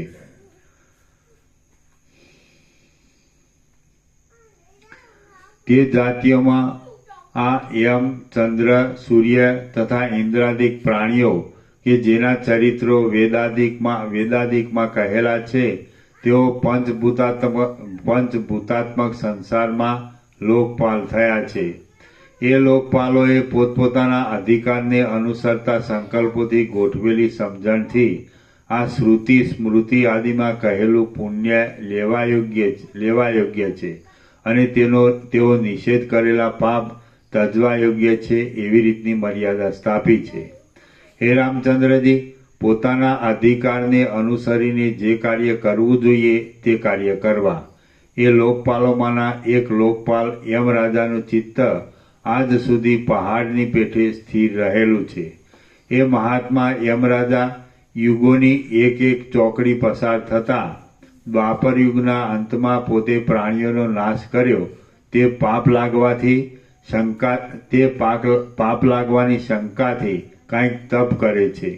કોઈ સમયે 8 વર્ષ સુધી, કોઈ સમયે 10 વર્ષ સુધી, કોઈ સમયે 12 વર્ષ સુધી, કોઈ સમયે 5 વર્ષ સુધી, કોઈ સમયે 7 વર્ષ સુધી અને કોઈ સમયે 16 વર્ષ સુધી પણ તેઓ તપ કરે છે. આ પ્રમાણે જ્યારે યમરાજા તપ કરે છે ત્યારે તે પોતે કાંઈ કરતા નથી, એટલે મૃત્યુ જગતમાં કોઈ પણ પ્રાણીઓને મારતું નથી. આ પ્રમાણે કોઈ પણ પ્રાણીઓનું મરણ નહીં થતાં જેમ વર્ષા ઋતુમાં પસીનાવાળો હાથી મચ્છરોથી ઘેરાઈ જાય છે તેમ પૃથ્વી અનેક પ્રાણીઓના સમૂહથી ઘેરાઈ જાય છે કે જેથી હરવા ફરવા વગેરેની પણ જગ્યા રહેતી નથી. હે રામચંદ્રજી, આ પ્રમાણે થતાં દેવતાઓ પૃથ્વીનો ભાર ઉતારવા માટે ઘણી ઘણી યુક્તિઓથી તે વિચિત્ર પ્રાણીઓનો નાશ કરવાની ગોઠવણ કરે છે. આવી પદ્ધતિ ચાલતા હજારો યુગો, હજારો વ્યવહારો, અનંત બ્રહ્માંડો વીતી ગયા છે. હજારો યુગો, હજારો વ્યવહારો અને અનંત બ્રહ્માંડો વીતી ગયા છે. આ સૃષ્ટિમાંના યમરાજા કે જે સૂર્યના પુત્ર છે અને પિતૃઓના અધિપતિ કહેવાય છે, તે પોતે કેટલાય કાળ ગયા પછી પોતાના પાપના નાશને માટે 12 વર્ષ સુધી તપ કરશે અને લોકોને મારવાનું કામ બંધ રાખશે. આમ થવાથી મરણ નહીં પામતા અને બોજારૂપ થઈ પડેલા માણસોથી તથા પ્રાણીઓથી આ પૃથ્વી વૃક્ષોની ઝાડી જેવી ભીડવાળી થઈ જશે અને તેથી રાગ જેવી બની જશે. જેમ ચોર લોકોએ કનડેલી અને તેથી રાગ થયેલી પ્યારી સ્ત્રી પતિને શરણે જાય તેમ ભારથી દુઃખી થયેલી આ પૃથ્વી વિષ્ણુને શરણે જશે. પૃથ્વી શરણે આવતા નરનારાયણ રૂપે વિષ્ણુ બે દેહધારી પૃથ્વીમાં અવતરશે અને તેમની સહાય કરવા માટે સઘળા દેવતાઓ પોતપોતાના અંશોથી અવતરશે. વિષ્ણુના 2 દેહમાં એક દેહ વસુદેવને ઘેર અવતરશે અને તે વાસુદેવ અથવા શ્રી કૃષ્ણ કહેવાશે. બીજો દેહ પાંડુ રાજાને ઘેર અવતરશે અને તે અર્જુન કહેવાશે. પાંડુ રાજાનો મોટો પુત્ર યુધિષ્ઠિર નામનો થશે. એ ધર્મના અંશરૂપ અને ધર્મને જાણનાર યુધિષ્ઠિર સઘળી પૃથ્વીનો ચક્રવર્તી રાજા થશે. એ યુધિષ્ઠિરનો ભાઈ કાકાનો દીકરો દુર્યોધન નામનો થશે. એ ભયંકર સ્વભાવવાળો દુર્યોધન જેમ નોળિયો સર્પનો પાકો શત્રુ હોય છે તેમ યુધિષ્ઠિરનો પાકો શત્રુ થશે. એ યુધિષ્ઠિર અને દુર્યોધન એકબીજાનું રાજ્ય લઈ લેવાની લાલચથી લડાઈની તૈયારી કરતા કુરુક્ષેત્રમાં અતિ ભયંકર 18 અક્ષૌહિણી સેના ભેગી થશે. હે રામચંદ્રજી, શ્રી કૃષ્ણ મોટા ગાંડીવ નામના ધનુષ્યને ધરનારા અર્જુન નામના પોતાના બીજા દેહના હાથથી એ અક્ષૌહિણીઓનો ક્ષય કરાવીને પૃથ્વીને ભાર વગરની કરશે. એ મહાભારત નામના યુદ્ધમાં આરંભમાં આત્મામાં દેહાદિના અધ્યાસને લીધે હર્ષથી તથા શોકથી ઘેરાયેલો અર્જુન પામરની પેઠે અજ્ઞાનવાળો થશે. બંને સેનામાં આવેલા પોતાના સ્વજનોને મરવા તૈયાર થયેલા જોઈ એ અર્જુન ખેદ પામશે અને યુદ્ધ કરવાનું છોડી દેશે. ત્યારે ભગવાન સ્વયં જ્ઞાનવાળા શ્રી કૃષ્ણના દેહથી પૃથ્વીનો ભાર ઉતારવા અર્જુન નામના દેહને નીચે પ્રમાણે આત્મબોધ આપશે. શ્રી કૃષ્ણ બોલ્યા, આ આત્મા કદી જન્મતો નથી, જન્મ્યા પછી હોતો નથી, વધતો નથી, પરિણામ પામતો નથી, ઓછો થતો નથી અને મરતો પણ નથી. અજન્મા, નિત્ય, શાશ્વત અને અનાદિ સિદ્ધ એ આત્મા શરીર હણાતા હણાતો નથી. જે પુરુષ આવા આત્માને હણનાર સમજે છે અને જે પુરુષ એવા આત્માને હણાયેલો સમજે છે તે બંને પુરુષ આત્માને ખરી રીતે જાણતા જ નથી. કેમ કે આત્મા હણતો પણ નથી અને હણાતો પણ નથી. હણનારપણાની અને હણાનારપણાની ભ્રાંતિનું નિમિત્ત અજ્ઞાન જ છે. આત્મા મર્યાદા માપથી રહિત છે, સર્વદા એકરૂપ છે, આકાશથી પણ સૂક્ષ્મ છે અને સર્વવ્યાપક છે. માટે તેનું શું શાથી શી રીતે નાશ પામે, કશું કશાથી કશી રીતે નાશ પામે એમ નથી. હે અનુભવરૂપ અર્જુન, આત્મા કે જે મર્યાદાઓ માપથી રહિત છે, અવ્યક્ત છે અને આદિથી તથા મધ્યથી પણ રહિત છે તેનું અવલોકન કરો. મર્યાદાઓથી રહિત અને નિર્દોષ જે આત્મચૈતન્ય છે તે જ તમે છો. તમે અજન્મા છો, નિત્ય છો અને દોષોરૂપી રોગોથી રહિત છો. શ્રી યોગ વાસિષ્ઠ મહારામાયણમાં નિર્વાણ પ્રકરણના પૂર્વાર્ધનો નારાયણ અવતાર કથન નામનો સર્ગ 52મો સમાપ્ત. સર્ગ 53મો અહંકાર અને સંગના ત્યાગ વિશે. આ 53મા સર્ગમાં અહંકારના ત્યાગનું અને સંગના ત્યાગ વગેરેનું લક્ષણ કહેવામાં આવશે. તેમજ ઉપાસ્યનું તથા જ્ઞેયનું સ્વરૂપ પણ દશાઓના ભેદની વ્યવસ્થાથી કહેવામાં આવશે. શ્રી કૃષ્ણ બોલ્યા, હે અર્જુન, તમે જરા તથા મરણ આદિ 6 વિકારોથી રહિત છો, નિત્ય છો અને સઘળા પ્રાણીઓના આત્મા છો. માટે હું હણનાર છું એવા અભિમાનરૂપી મેલને બિલકુલ છોડી દો. તમે કોઈને પણ હણનાર નથી. જે પુરુષને ક્રોધ વગેરે થતા હું અમુકને મારું છું એવો અહંકાર થાય નહીં અને જેની બુદ્ધિ ક્રોધ કર્યા પછી પણ હર્ષથી કે શોક વગેરેથી લેપાય નહીં, તે પુરુષ આ સઘળા પ્રાણીઓને મારી નાખે તો પણ કોઈને તે મારતો નથી અને તેથી થતા પાપરૂપી ફળથી તે બંધાતો પણ નથી. કેમ કે આત્મા નિત્ય છે, તેથી તેનો વધ થવો સંભવિત નથી અને દેહાદિક પદાર્થો મિથ્યાભૂત જ છે, તેથી તેઓનો વધ થવો પણ સંભવતો નથી. દેહાદિકના એકપણાની ભ્રાંતિને લીધે જ દેહાદિકના ધર્મરૂપ હણનારપણા વગેરેનો આત્મામાં પ્રતિભાસ થાય છે. એટલા માટે આ દેહાદિક હું છું અને આ સંબંધીઓ વગેરે મારા જ છે એવા ભ્રમજનક વિચારને છોડી દો. હે અર્જુન, હું મારું છું અને તેથી થતા પાપોથી દુઃખી થવાનો છું એવી રીતની ભ્રાંતિને લીધે પરવશ થઈને તમે સુખ દુઃખોથી પરિતાપ પામો છો. અહંકારથી મૂળ બનેલો પુરુષ આત્માના અંશ સમાન અને સત્વાધિક ગુણોના વિકારરૂપ દેહ ઇન્દ્રિયો આદિથી પોતપોતાના વિભાગ પ્રમાણે કરાતા કર્મોને હું કરું છું એમ માની લે છે. ચક્ષુ જોયા કરો, કાન સાંભળ્યા કરો, ચામડી સ્પર્શ કર્યા કરો અને રસ જાણ્યા કરો. એ ઇન્દ્રિયોના સંઘાતમાં હું કોણ છું કે જેથી તે વિષયોના ગ્રહણનું અભિમાન રાખવું. અભિમાન રાખવું એ વળી શું? વિદ્વાને એવી રીતનો નિશ્ચય રાખવો. મન આદિ ઇન્દ્રિયોનો સંઘાત સંકલ્પ આદિ પોતપોતાના કામોમાં લાગે તો પણ એમાંનો હું કોઈ નથી એમ મહાત્માનો નિશ્ચય હોય છે. તમે પણ આવો નિશ્ચય રાખો એટલે પછી તમારે જેને માટે શોક કરવો પડે એવું કશું રહેશે જ નહીં. જે કામ ઘણા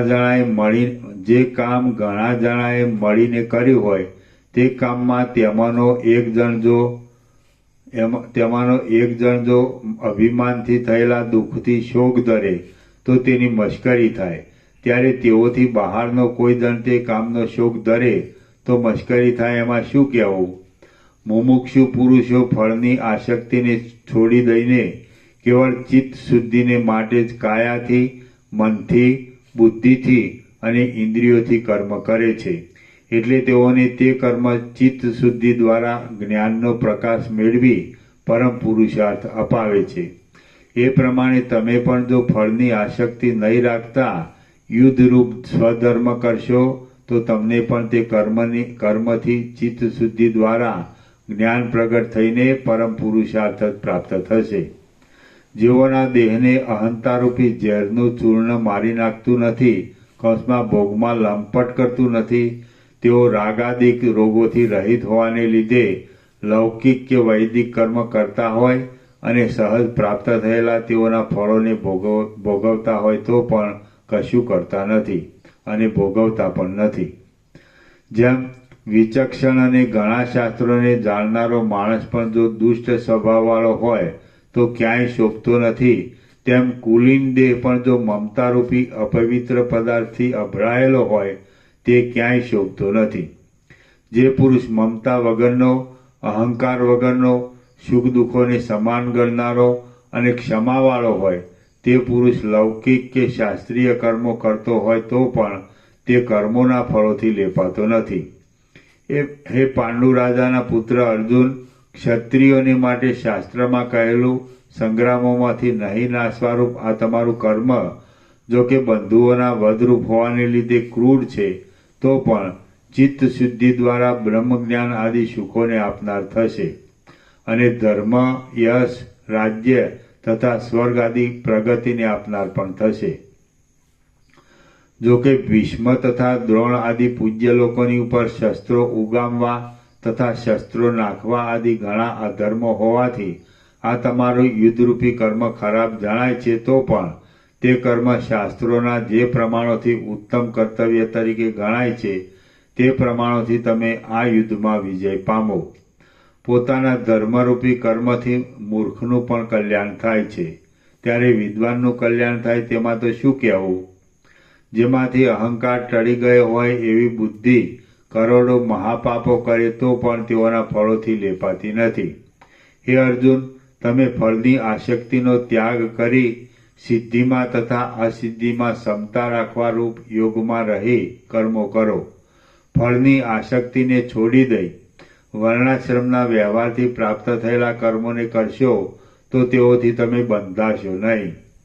જો રાજ્ય લાભ આદિ લોભને લીધે યુદ્ધમાં કરવામાં આવે, રાજ્ય લાભ આદિ લોભને લીધે યુદ્ધ કરવામાં આવે તો કદાચ અધર્મની પ્રાપ્તિ થાય, પણ ફળની આસક્તિનો ત્યાગ કરી સ્વધર્મ બુદ્ધિથી યુદ્ધ કરવામાં આવે તો તેથી અધર્મ થાય નહીં. તમે શાંત બ્રહ્મમય થઈને બ્રહ્મમય કર્મ કરો. સઘળા કર્મોને બ્રહ્માર્પણ કરી દેવાની પદ્ધતિ રાખશો તો તમે તુરત બ્રહ્મ જ થશો. સર્વમાં સામાન્ય રીતે રહેલું બ્રહ્મ તત્વ નહીં જાણવાને લીધે કર્મોને બ્રહ્માર્પણ કરવાની તમારી શક્તિ ન હોય તો તમે સગુણ ઈશ્વરાર્પણ બુદ્ધિથી કર્મ કરો, એટલે તમને કર્મનું બંધન થશે નહીં. સઘળા કર્મો ઈશ્વરને અર્પણ કરી ઈશ્વરમાં ચિત્ત રાખી નિર્દોષ રહી અને સર્વ પ્રાણીઓના આત્મારૂપ થઈને પૃથ્વીના શણગારરૂપ થાઓ, અથવા સંન્યાસ ધારણ કરી સમ તથા શાંત મનવાળા અને આત્મતત્વનો વિચાર કરનારા થઈને કર્મ કરો અને જીવન મુક્ત રહો. ઉપર કહેલા સંન્યાસ યોગની યુક્તિથી કર્મ કરવામાં આવે તો પણ કર્મ બંધન થતું નથી. અર્જુન બોલ્યો, હે મહારાજ, જ્ઞાન, યોગ, બ્રહ્માર્પણ, સંન્યાસ, સંગ ત્યાગ અને ઈશ્વરાર્પણ એ બધાના સ્વરૂપ અનુક્રમથી મને કહો કે જેથી મારો મોટો મોહ મટી જાય. શ્રી કૃષ્ણ બોલ્યા, સઘળા સંકલ્પો શાંત થતા સઘળી વાસનાઓ વગરનું અને જેમાં કોઈ પણ ભાવનાવાળા આકાર રહે નહીં એવું જે પ્રત્યેગાત્મ સ્વરૂપ અવશેષ રહે તે જ પરબ્રહ્મ કહેવાય છે. એવા સ્વરૂપની પ્રાપ્તિ માટે જે ઉદ્યોગ કરવામાં આવે તેને વિદ્વાનો જ્ઞાન કહે છે અને યોગ પણ કહે છે.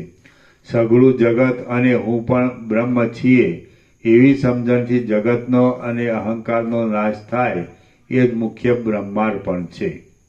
બ્રહ્મનું સ્વરૂપ અંદર પણ દ્રશ્ય વગરનું છે, બહાર પણ દ્રશ્ય વગરનું છે. પથ્થરના ઉદરના જેવું એકાકાર છે, શાંત છે.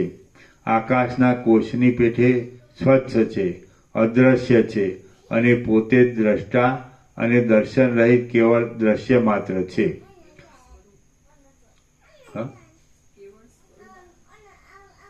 ચોથી કેવળ સ્વરૂપ.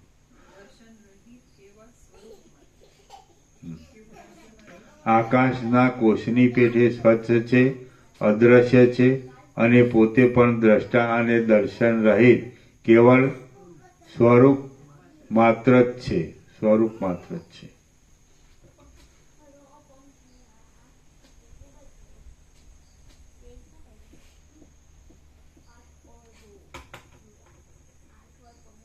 આવા બ્રહ્મ સ્વભાવમાંથી અન્યપણાનો જે ભાવ પ્રકટ થવો તે જ જગતનો પ્રતિભાસ છે, કે જે પ્રતિભાસ ગંધર્વનગરના આકાશની પેઠે શૂન્ય જ છે.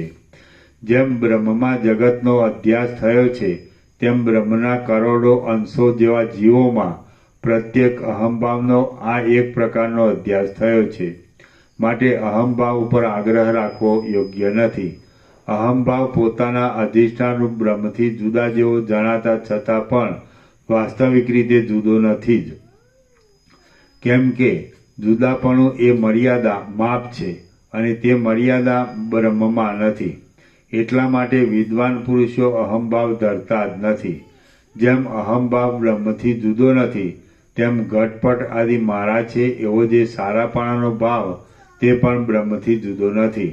અહંતા તથા મમતા બંને સમુદ્રની પેઠે ભરપૂર પોતાના આત્મ સ્વરૂપ જ છે. માટે તેમાં આગ્રહ રાખવો યોગ્ય નથી. જેમ જેમ અહંતા તથા મમતા થવાથી વિષયોની વિચિત્રતાઓ સ્ફુરે છે અને તેથી ભેદ દેખાય છે અને તે ભેદ દૂર થતો નથી, તેમ સત્તા અને પ્રકાશ આપનાર આ આત્મા એક જ સ્ફુરે છે અને તેથી જે અભેદ દેખાય છે તે અભેદભાવ શા માટે દૂર કરવો? આવા વિચારથી સારાસારના વિભાગને જાણનાર પુરુષની બુદ્ધિમાં અહંતા તથા મમતાના આગ્રહનો ક્ષય થતાં સઘળા કર્મોના ફળોની સ્પૃહાનો જે ત્યાગ થાય છે તેને વિદ્વાનો સંન્યાસ કહે છે. આવો સંન્યાસ થતાં સઘળા સંકલ્પોના ગુંચલાનો જે ત્યાગ થાય છે તે સંગ ત્યાગ કહેવાય છે. જે કાંઈ આ કલ્પનારૂપ દ્વૈત જાળ છે તે સઘળું તેના ઉપાદાનરૂપ ઈશ્વર માત્ર જ છે. એવી ભાવનાથી દ્વૈતના પ્રતિભાસને દૂર કરવો એ જ ઈશ્વરાર્પણ છે એમ સમજવું. ચિદાત્મામાં અજ્ઞાનને લીધે જ આ જગત સંબંધી પદાર્થોનો ભેદ દેખાય છે. માટે તે નામ માત્ર જ છે. સઘળા નામોનો અર્થ અનુભવરૂપ પરબ્રહ્મ જ છે. માટે જગત અને પરબ્રહ્મ એક જ છે, તેમાં કશો સંદેહ નથી. દિશાઓ પણ હું છું, જગત પણ હું છું, કર્મોનો આશ્રય પણ હું છું, કર્મ પણ હું છું, કાળ પણ હું છું, નિરાકાર રૂપ પણ હું છું, સાકાર રૂપ પણ હું છું અને સાકાર રૂપને આધીન રહેનારું જગત પણ હું જ છું. તમે મારામાં જ મન રાખો, મારું જ ભજન કરો, મારું જ યજન કરો અને મને જ પ્રણામ કરો. અધિકારને અનુસરી મારા સાકાર સ્વરૂપમાં અથવા નિરાકાર સ્વરૂપમાં ચિત્ત રાખી મારામાં જ તત્પર રહેશો તો હું કે જે તમારો આત્મા જ છું તેને પામશો. અર્જુન બોલ્યો, હે દેવાદિદેવ, સાકાર અને નિરાકાર એ રીતે તમારા બે સ્વરૂપ છે, તેમાં હું ક્યારે કયા રૂપનો આશ્રય કરી રહું કે જેથી મને સિદ્ધિ પ્રાપ્ત થાય? શ્રી કૃષ્ણ બોલ્યા, સાકાર અને નિરાકાર એ રીતે મારા બે સ્વરૂપો છે. તેઓમાં હાથ પગ આદિ અવયવવાળું શંખ ચક્ર અને ગદાને ધરનારું જે રૂપ છે તેને સાકાર સ્વરૂપ સમજો. આદિથી તથા અંતથી રહિત એક અને નિર્દોષ જે મારું સ્વરૂપ છે તેને નિરાકાર સ્વરૂપ સમજો, કે જે સ્વરૂપ બ્રહ્મ, આત્મા તથા પરમાત્મા ઇત્યાદિ શબ્દોથી કહેવાય છે. જ્યાં સુધી તમે અજ્ઞાનને લીધે આત્માને જાણો નહીં ત્યાં સુધી ચાર ભુજાવાળા સાકાર સ્વરૂપનું પૂજન કર્યા કરો. પછી ચિત્ત શુદ્ધિના ક્રમથી જ્ઞાની થશો ત્યારે જ્ઞાન થશે ત્યારે મારું આદિથી તથા અંતથી રહિત જે નિરાકાર રૂપ છે તે તમારા જોવામાં આવશે, કે જે જાણવાથી ફરીવાર જન્મ લેવો પડતો નથી. હે શત્રુઓનું મર્દન કરનારા અર્જુન, જો તમારું ચિત્ત શુદ્ધ છે એમ તમે માનતા હો તો મારા પારમાર્થિક સ્વરૂપને અને તમારા આત્માને એકરૂપ કરી અખંડ સ્વરૂપને જાણી તુરત તેમાં જ નિષ્ઠા રાખો. દિશાઓ હું છું અને જગત હું છું ઇત્યાદિ મેં તમને વિભૂતિઓનો ઉપદેશ કર્યો તેનું તાત્પર્ય તો તે વિભૂતિઓના અધિષ્ઠાનનું પોતાના તત્વને જાણવા માટે જ છે. હું ધારું છું કે તમે સારી રીતે પ્રબુદ્ધ થયા છો, સ્વરૂપમાં શાંત થયા છો અને સંકલ્પોથી રહિત થયા છો. તો હવે સત્ય તથા અખંડ આત્મામય જ રહેજો. તમે નિઃસંગપણારૂપ યોગથી જોડાઈને સર્વત્ર સમદ્રષ્ટિવાળા થઈ આત્માને સર્વ પદાર્થોમાં વ્યાપી રહેલો અનુસ્યુત જુઓ અને સર્વ પદાર્થોને આત્મામાં અધ્યસ્ત જુઓ. જે પુરુષ સર્વ પદાર્થોમાં રહેલા આત્માને એકપણાની દ્રઢ ભાવના રાખીને ભજે છે તે પુરુષ સમાધિમાં વર્તતો હોય અથવા વ્યવહારમાં હોય તો પણ ફરીવાર જન્મતો નથી. જ્યારે સર્વ પદાર્થોમાં અધિષ્ઠાનપણાથી રહેલો આત્મા છે એમ કહેવામાં આવે ત્યારે સર્વ શબ્દનો અર્થ અધિષ્ઠાનથી જુદો નહીં મળવાને લીધે એકપણાને પ્રાપ્ત થાય છે. એક શબ્દનો અર્થ આત્માપણાને પ્રાપ્ત થાય છે અને તે આત્મા પંચભૂતોના જેવા સ્વભાવવાળો રહેતો નથી પણ પરમાનંદ ચૈતન્ય રૂપ જ થઈ જાય છે. એ આત્મા જેના અનુભવમાં આવે તે પુરુષને અનુભવ થતી વખતે જ પરમાનંદ ચૈતન્ય રૂપ કેવળ એક ભાવ કૈવલ્ય પ્રાપ્ત થાય છે. ત્રૈલોક્યના ચિત્તોને પ્રકાશ આપનારો અંદરનો જે પ્રકાશ અનુભવમાં આવે છે તે આત્મા હું છું એવો નિશ્ચય છે. ત્રૈલોક્યની અંદરના જળ, ગાયનું દૂધ વગેરે પદાર્થો, સમુદ્રથી થતા મીઠું વગેરે પદાર્થો અને બીજા પણ શેરડી તથા મધ વગેરે પદાર્થો, જીભની અણી પર આવતા રસોનો જે સામાન્ય અનુભવ થાય છે તે જ આત્મા છે. સઘળા શરીરોની અંદર વિષયોથી રહિત જે સૂક્ષ્મ સામાન્ય અનુભવ રહ્યો છે તે જ સર્વવ્યાપક આત્મા છે. જેમ સઘળા દૂધની અંદર ઘી રહ્યું છે તેમ સર્વ પદાર્થોની અંદર તથા દેહોની અંદર આત્મા રહેલો છે.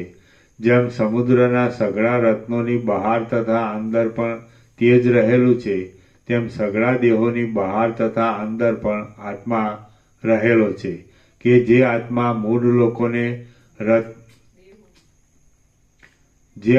મૂળ લોકોને દેહોમાં કોઈ ઠેકાણે જણાતો નથી.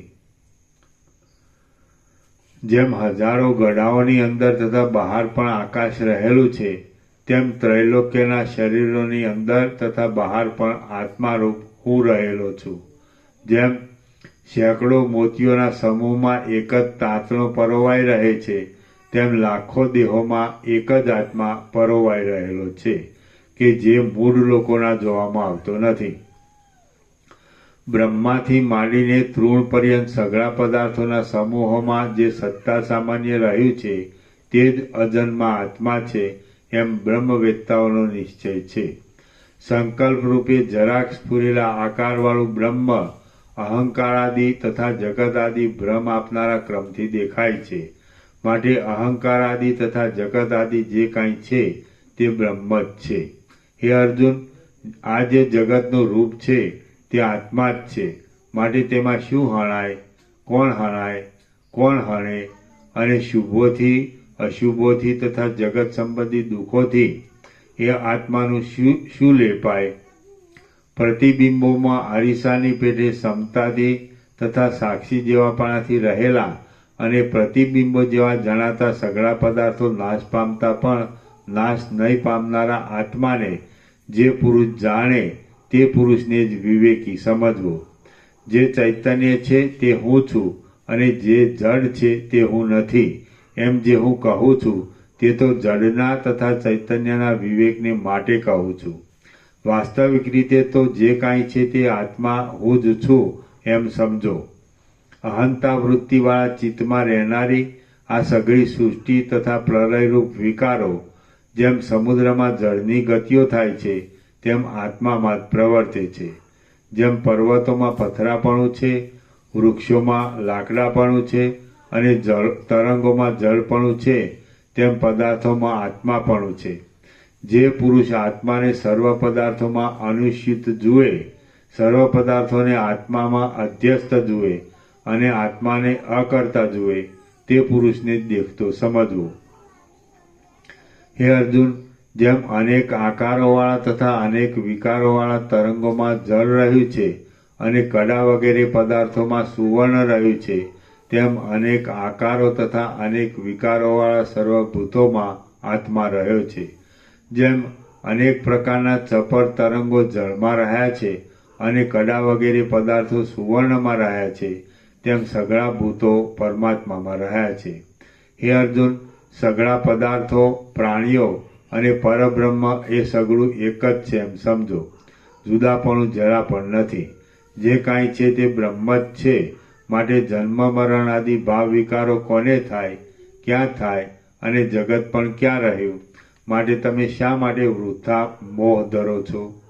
આ પ્રમાણે નિર્ભય બ્રહ્મ સ્વરૂપનું શ્રવણ કરી અને અંદર પૂરા નિશ્ચયથી તેનો અનુભવ કરી સંતુષ્ટ ચિત્તવાળા સમદર્શી મહાત્મા જીવનમુક્ત લોકો આ જગતમાં વિચરે છે. માનથી તથા મોહથી રહિત અને સંગના દોષોને જીતી લેવાના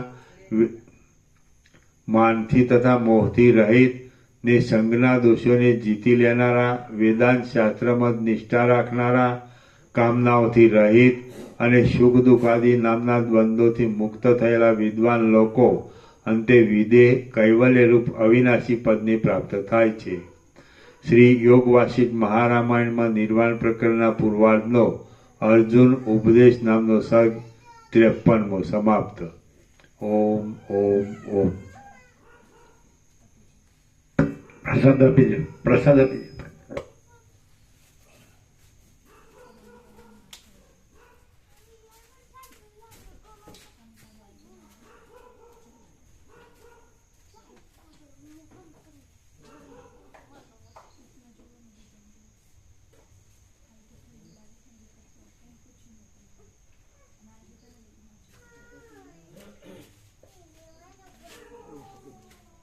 પાણા નંબર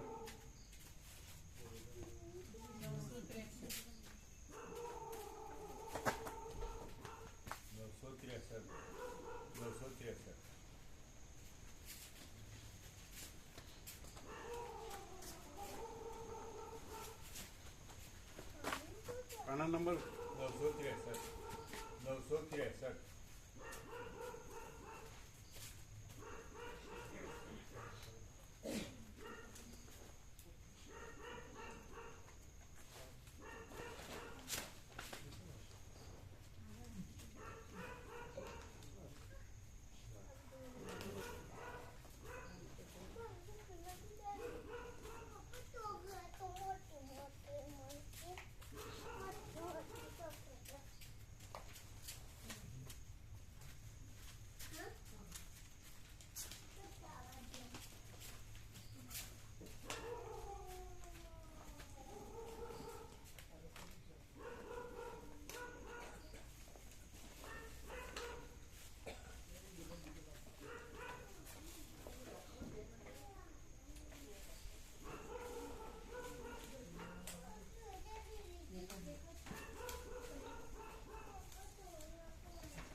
નૂતન વર્ષાભિનંદન વાળો અત્યારે આપજો વ્યાપક નૂતન વર્ષાભિનંદન વ્યાપક અરે ભૂલાઈ ગયું છે સાવ વ્યાપકમાં આવેલું એટલે કેટલા થયા ખબર પડી નૂતન વર્ષાભિનંદન વાળો અને આજે બધા અત્યારે વ્યાપકમાં આવેલું છે નૂતન વર્ષાભિનંદન વાળું આવેલું વ્યાપક ના પણ એ કે છે નહોતું મોકલ્યું ના ના આવેલું હોય આજે મોકલ્યું એમ કે ના ના ના વ્યાપકમાં તો મોકલ્યું વ્યાપકમાં તો હતું આવેલું પણ અમને નતું મોકલ્યું બેનર બનાવવા હા નહોતું મોકલ્યું નતું મોકલ્યું તો પછી બેનરમાં નતું મોકલ્યું અરે વ્યાપકમાં તો આવી હા, પણ નહોતું મોકલ્યું બનાવવાનું મેઇન છે ને આવ્યું પણ બનાવવાનું મેઇન છે ને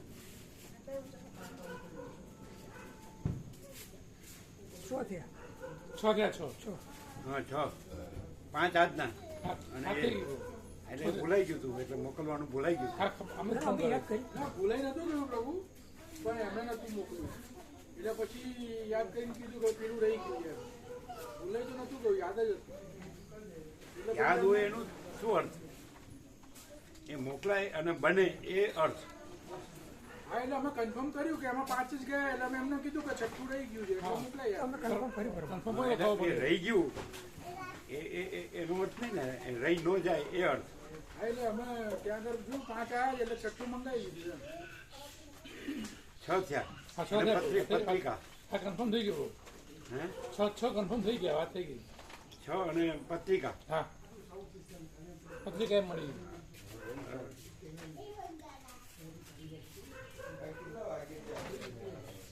તમને આ સફાઈ સેવા કરનાર એમ નહીં કીધું કે તમે કહો એટલે મને આ મળે લાભ ના એમને નથી ખબર અમે સીધી જ વાત કરી હે અમે સીધી જ એમની જોડે વાત કરી હતી મેડમ માતા જવાના થયા ને એટલે અમને એવું થયું કે એ સેવા એક તો જે આવતા જતા ભાવિકો એ કરે હા, અમારે ભલે. એકલાએ કરવાની છે માથે ઉપાડીને ફરવાની જરૂર નથી અને ડિમાન્ડો વધારે કરશો તો પછી તમે અહીંના નથી એમ ખાલી તમારું એક ગંદુ શરીર જ અહીં છે એ ચૈતન્ય આત્માથી આપણે રહેવું જોઈએ અહીંયા આ વસિષ્ઠ આશ્રમ છે અને આ ભોગીઓનો સંસારીઓનો ભોગીઓનો ભોગનો અડ્ડો નથી સમજ્યા? એટલે બસ અમે ત્યાં જેમ રહીએ છીએ એસથી અને એમ લાગતું કે મારે કરવું પડે છે તો બીજાને કહેવાય ને બધાને કહેવાય એકલાઓનો માથે પણ પ્રશ્ન હું જ કરું એવું શું કામ ના એવું નહીં બધા સાથે રહીને કરો જ ને બધું કરે જ છે બધા બસ બધાએ પોતાનું કરવાનું છે આત્માનું કરવાનું છે પછી એ તમે આખું સંસારી ભ્રાંતિથી બધું લાવો ને એ બધું વધારતા જાઓ એ બરાબર નહીં એ બિલકુલ કાંઈ ન રહે ને પરમ શાંતિ રહે એ ખરું અને કરો છો તો એ આત્માનું કરો છો એ કેમ બીજાનું કરો છો આ બધા ઘણા છે કરનારા તો પછી એક દેહાધ્યાસથી જ જો તમે બધું અંદરથી બધું એ કર્યા કરશો ને શું કે ઉખેડાય કરશો તો એ તો ખોટું પડે સમજાય બરોબર ને તમને સમજાતું નહીં હોય આ વિવેક આ માનસિક પ્રકાશ વિવેક છે હા આ કાંઈ આ કોઈ માણસ બોલતો નથી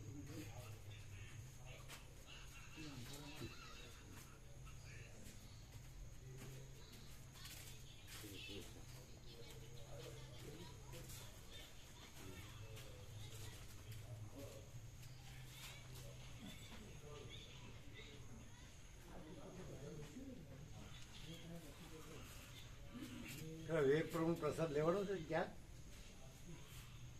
વિવેક પ્રભુ આવ્યા હતા હા તમે પ્રસાદ લેવડાવજો તમને ખબર નથી પડતી એવું લાગે ના પડે છે તમે જે શબ્દોથી ને બુદ્ધિથી ભણ્યા છો ને એ આ વસ્તુ નથી એ ચલણ વલણ અહીં ન લાવો સારું ખાલી એમ જ જાણો કે આ એક બસ અનંત સુધી ચિદાકાશ જ છે અનંત પ્રકાશ, અનંત આનંદ, અનંત શાંતિ છે. અને જે દ્રષ્ટા દર્શન દ્રશ્ય છે એ ભ્રાંતિ કાંઈ નથી. એટલે કે હું આ છું ને હું બધું જાણું છું ને એ કાંઈ નથી.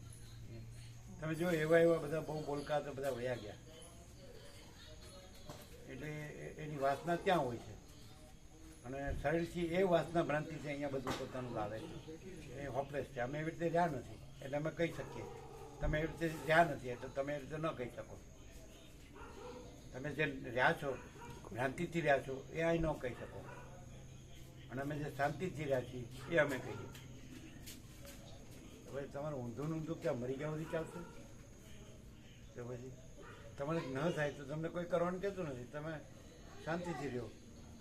બીજા જેને તમે કરશો ને બધા એમને શાંતિથી રહેવા દો. જવું હોય જવા દો, રહેવું હોય રહેવા દો. છૂટા કરો. આવું બધું કેમ? કાંઈ ખબર નથી પડતી. તમારા અવિદ્યા વાસનાના સંકલ્પો ચાલુ છે અને પછી તમે અહીંયા એ ભ્રાંતિવાળું બુદ્ધિ રાખીને પછી અહીંયા બધું તમારા પ્રસ્તાવો લાવ્યા કરો. કાંઈ વધારવાનું નહીં. આ સેવા કરનારું રાખો ને આ કરનારું રાખો ને આ કરનારું રાખો ને.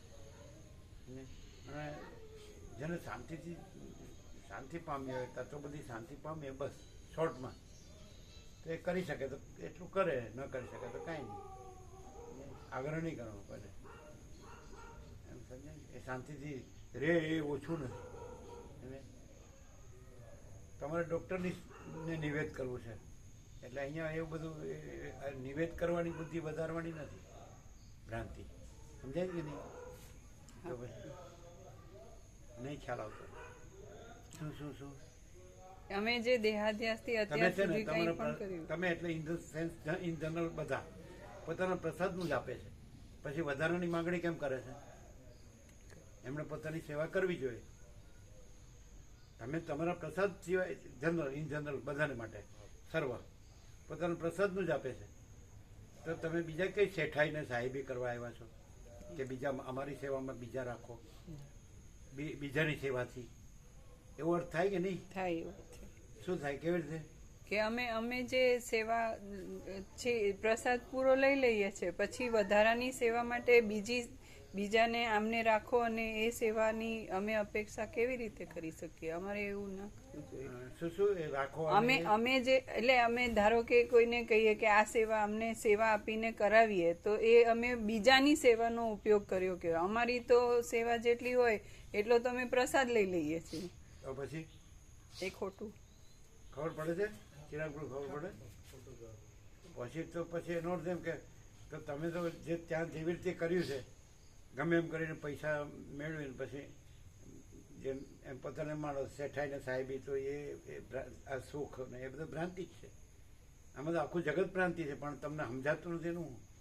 અને તમારું તો હું જ બધું સર્વસ્વ છે એવું અહમ જ સર્વસ્વ છે એ રીતે રાખો છો દેહાધ્યાસ.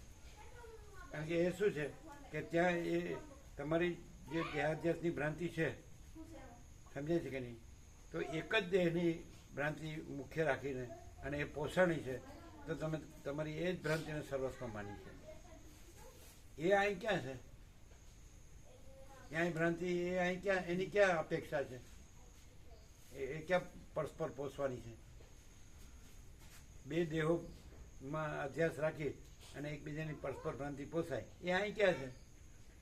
પછી એ ભ્રાંતિથી જે જાતના બધા તરંગને ચૂકવા હોય એ અહીં લડાવવાના ક્યાં છે? અહીં નથી ભ્રાંતિ, કોઈ ભ્રાંતિ નથી. અનુસહજ પરમ શાંતિ છે. એ રીતે એ કોઈને પણ એમ કહો ધારો કે આ સમજી ગયો હોય તો એ બધું છોડીને અહીં રહેશે. તો એ જે આ નથી રહ્યો અને જે નથી એ રહ્યો છે એ ભ્રાંતિથી અહીં પ્રસ્તાવો મૂકવાની શું જરૂર છે? અમે તો કોઈથી રહ્યા નથી. કોઈ કે અમારાથી રહ્યા છો તો મરી ગયા સુધી આવતો નહીં. શું કે મરી ગયા સુધી તમને કેવું પડે તો બરાબર નહીં કહેવાય. તમે છે ને શું કેવું તમને? સાચું બોલો બધાને જનરલ સાચું બોલો. અમે એકદમ અલ્ટિમેટમ જેને કહે શું કહેવાય અલ્ટિમેટમ એટલે શું? અંતિમ ચેતવણી. જે હોય છે શું શું તમારે હુંનો ભ્રમ દેહાધ્યાસ રાખવો હોય તો તમારે માટે આ નથી, બધાને માટે. શું કહો છો? અને તમારે દેહાધ્યાસ કાંઈ નથી અને માચિદાકસ જ છે, એવી રીતે માચિદાકસ પરમ કહેવાય પરમ શાંતિ પામ્યું હોય એને માટે આ છે. બોલો શું કેવું છે? અમે વિચારીને બોલીએ છીએ ના, અને તમે વિચારીને બોલો છો તો પછી શું છે? બધા જે બધું કરે છે, જે કર્યું છે ને કરે છે ને કરવાના છે, એ બધું સાચું છે? એ બધું છે અને માચિદાકાશ નથી? એના ઉપર કંઈ છે? એના વિના કંઈ છે? તો પછી એ નથી રહેવાતું તો અહીંયા શું કરવાનું છે? જે ભ્રાંતિની માગણીઓ છે એ અહીં ક્યાં કરવાની છે? તમે શું કરો છો કે એવું પોસી એટલે બીજાને પ્રેરો છો, એટલે બીજા પાસે ચાલુ થઈ જાય. આ નિમિત્તમાં આને આ આપો એટલે પછી બીજા ચાલુ થઈ જાય. આવું બધું તમે કર્યું છે એટલે એ પછી એ વાસનાવાળું જે આખા નીચે નિમ્ન અધ્યાસવાળા હોય એના અધ્યાસને તમે પોષો છો અને વધારો છો, એટલે એમાં એ વાસના વધતી જાય એની. એટલે એ બધી તમારે અહીંયા સીધી કે આડકત રહે, એ ક્યાં બીજી રીતે થોડું કે સૂક્ષ્મ રૂપે બધા ઉપર નાખવી. નહીં સમજાય, આ બધું બહુ નહીં સમજાય. યોગાશ્રમમાં બધું જ છે પણ તમારે સમજવું નથી. એટલે આ સમજાય છે અમે કીધું એ? એટલે આવા જે તમે અજ્ઞાની સંસારી તરીકેના દેહાધ્યાસો તરીકેના જે બધા સમજાય છે ને, આમ સોના ચાંદીના ભાવોમાં વયા જાવ છો ને, એ ખોટું છે, એ નહીં સમજાય. એક ચાલુ કરો તમે એટલે પછી બીજા ચાલુ કરે, કારણ કે એ બધા એવી રીતે રહ્યા હોય એટલે મને એમ થાય કે આપણે કર્યું છે એટલે આપણે બરાબર છે, એ કરવું જોઈએ. એટલે તમે તમારા અજ્ઞાની સંસારી ભાવો અહીંયા પ્રગટાવો છો. અહીંયા એવું કીધું છે કે કોઈએ કોઈના ઉપયોગિતાવાદ કરવો નહીં, એટલે તમે પોતે ઉપયોગિતાવાદ કરાવો છો બીજા પાસે, બીજાનો. એ નહીં સમજાય. આ બધા શબ્દો તમને સમજાશે. આ માચિદાકાશ લેંગ્વેજ છે, ખબર પડે? તમે કહો નહીં કોઈને, પણ તમે ચાલુ કરો એટલે બધા ચાલુ થઈ જાય. સમજાય કે નહીં? આ ધંધા છોડી દો હવે, શાંતિથી જીવો અને શાંતિથી જીવવા દો બધાને. તમને નહીં સમજાય. અહમ હોય ને તો આ સમજાય નહીં. તમને કે હું બરાબર છું તો તમારું બધું ખોટું છે, બધાનું બધું ખોટું છે, કારણ કે બધા છે જ નહીં. માચિદાકાશ જ છે અને પરમ કહેવાય પરમ શાંતિ જ છે. અને અમે એ રીતે રહ્યા છીએ. અમે આ રીતે નથી રહ્યા, તમે જોવો છો એ રીતે નથી રહ્યા.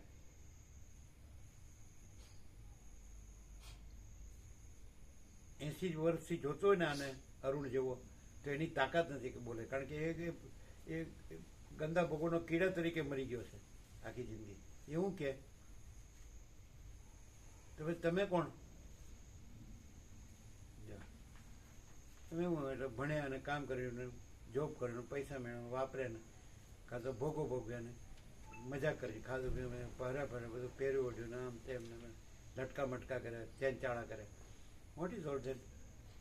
એ શું? કેમ? હા, તમારું ચલણ ચાલે. ક્યાં ચાલે? મૂર્ખો હોય ત્યાં ચાલે. વસીટ આગળ ચલાવવું છે? અહીંયા વસીટ હાજરા છે. તમે આંધળાઓ તો તમે ભલે ના દેખાય, અમને દેખાય. અને વસીટ હાજરા જો ન હોય તો આ તત્વબુદ્ધિ શાંતિ ન હોય. ગોળને ન દેખાય એટલે સૂર્યનારાયણ ભગવાન નથી. અહીંયા વસીટ હાજરા જો છે એનું પ્રમાણ આ તત્વબુદ્ધિ શાંતિને એનો વિવેક અને એ પ્રમાણેનું વર્તન ને વાતાવરણ. નહીં સમજાણું? બધું કહે તમારી ચામડાની આંખે ન દેખાય, અમને દર્શન થાય. આ વસ્તુ નહોતી થઈ આ જગ્યાનું આ, ત્યારે પણ અમારી અંદર એ દેખાતું હતું. અને એક શબ્દમાં ટૂંકમાં કહેવું તો વસીટ આશ્રમ આ અંદર હતું. આપણે કે ને અંદર હોય એ પ્રગટે છે, બહાર પ્રગટે છે, એ આ પ્રગટ્યું છે. અમારી અંદર હતું, અમારી અંદર આ જ શબ્દ હતો. એમાં ક્યાંય હું હતું જ નહીં, આદિથી તે અંત સુધી. મા ચિદાકાશ સબ કુછ है, मैं कुछ नहीं. તો એ પરમ ચિદાકાશ પરમ જ્યોતિ અખંડ જ્યોતિનું આ પ્રાગટ્ય છે, અને એ જ ખરી દિવાળી છે, અને એ જ ખરું નૂતન વર્ષાભિનંદન છે. પણ એ તમને ના દેખાય. આ પ્રાગટ્ય છે એટલે એ તમને ચર્મચક્ષુથી એ તમને દેખાય છે, પણ દિવ્ય ચક્ષુ અને જ્ઞાન ચક્ષુથી તમને પરમ ચિદાકાશ પરમ જ્યોતિ અખંડ જ્યોતિ દેખાય, અમને દેખાય. આ એનો આભાસ છે. આ અમારી અંદર વર્ષોથી હતું. પછી એમને એવું છે કે પરીક્ષા કરીને પછી એકદમ તાવીને પછી પ્રગટીએ, તો પણ એ પ્રગટ્યું છે, નથી પ્રગટ્યું. તમે એક એક અક્ષરમાં સાથે રહ્યો તો આવું ક્યાંય છે વર્લ્ડમાં? ક્યાંય છે? કોઈ ગમે એવું પોતાને માનતો હોય તો આવા અક્ષર કોઈનામાંથી ના આવે. પેલો વકીલનો પ્રિન્સિપાલ બોલ્યો હતો કે કોઈ પણ પીએચડીમાંથી એક સત્રાક્ષર ન આવે. આજે ફરી ગયો કે બહાર લઈ જઈને કોઈ બંબેર્યો હશે એટલે પછી બીજું બોલ્યો. એમાંય કાંઈ એને પછી એનો લાઈફમાં એને મજા નથી. એ પેલો કોસંબાનો હતો વકીલ પ્રિન્સિપાલ ભરત વકીલ કોલેજ. તો સવારના એ બધું એમ કે અમે સત્રાક્ષર વંચાવ્યા, તો કે કોઈ પણ પીએચડીમાંથી એક પણ સત્રાક્ષર ન આવે. તમે હતા ને, અને ભાઈ સાંજે બગડ્યો પેલો બહાર જઈને કોઈ બંબેર્યો, કેમ અમારે છોકરી ભણાવી નહીં, કેમ અમારે ખેતરની વાડ કરવી નહીં, આ બધું લાવ્યો. એ ક્યાં આ બધું છે કરવાનું છે? તો આવો તો તમે બધું લાવો, તમે કરોડો જન્મો લ્યો ને અને બધું કરોડો જન્મોનું લાવો ને તો પણ એ ક્યાં અહીં કરવાનું છે? ચિદાકાશમાં ક્યાં આ બધું છે અને ક્યાં બધું થાય છે? પણ એ તમારે અત્યંત સૂક્ષ્મ સંપૂર્ણ શુદ્ધ અવલોકન જ્ઞાન એ તમારી પાસે ક્યાં છે? તમે ક્યાં એમાં પ્રગટો છો? તમે તો આમ કરો તો સારું ને આમ કરો તો સારું. તમે જુઓ એની મેળે બધું થાય છે ઓટોમેટિક. રમણ કે વ્યવહાર કેમ થાય? ક્યાં છે? અમારી પાસે પોટી કોટી નથી. કેમ કે આનાથી બધું થાય છે, આનંદ. અરે ભાઈ, સૂર્ય આ બધાથી જગતથી નથી પ્રકાશતો, એ સ્વયં પ્રકાશ છે. એમ મા ચિદાકાશ સ્વયં પ્રકાશ સંપૂર્ણ પ્રકાશ છે. એ કાંઈ આ દેખાવથી નથી પ્રકાશતો, અને દેખાવ તો એનો કાંઈ નથી, એવો ભાસ છે. પણ ભાસમાં એ પ્રકાશ પોતાને પ્રકાશે છે, તો પછી ભાસ નથી અને પ્રકાશ છે એવો અનુભવ કરવા માટે એ પોતે પ્રકાશી જાય. પણ હવે તમારે એ અનુભવ નથી કરવો. તમારે ભાસનું જ બધું લાવવું છે, એનું મેનુ વધારવું છે.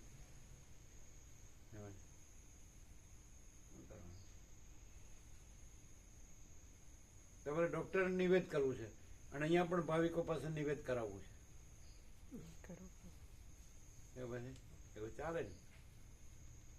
કંઈક પણ માણસના કંઈક સંયમ નિયમ હોવા જોઈએ, કંઈ વિવેક હોવો જોઈએ, કંઈ પરહેજ હોવી જોઈએ, કંઈ જેમ ફાવે એમ જીવવું, અને પછી સત્ય છે એને અવગણવું, અથવા એમાં કંઈક પણ ન આમાં સત્યમાં ન હોય એવું લાવવું, એવું વધારવું, એ બધું કરવાની જરૂર નહીં.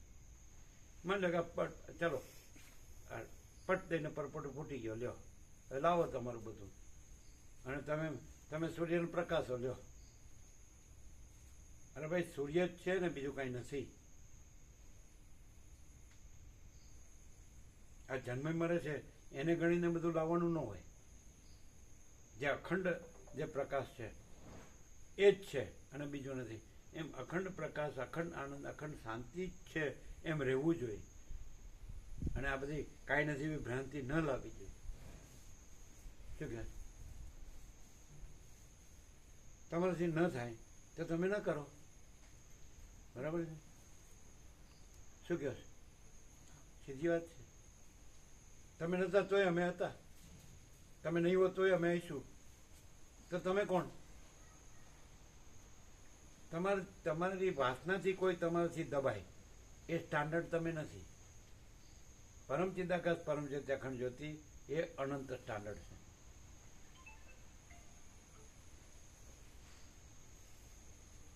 અથવા તમે કોઈની વાસનાથી દબાવો તો એ સ્ટાન્ડર્ડ નથી. પરમ ચિદાકાશ પરમ જ્યોતિ અખંડ જ્યોતિ એ અનંત સ્ટાન્ડર્ડ છે. શું કહે છે? અમે બીજું તો શું કહીએ, પરમાત્મા સૌને સદબુદ્ધિ આપે, સૌનું કલ્યાણ કરે, અને તમે જે કરો એ તમે ભોગો. જેમ સર્વાંતરની પ્રેરણા હોય એમ યોગ્ય લાગે તેમ કરો.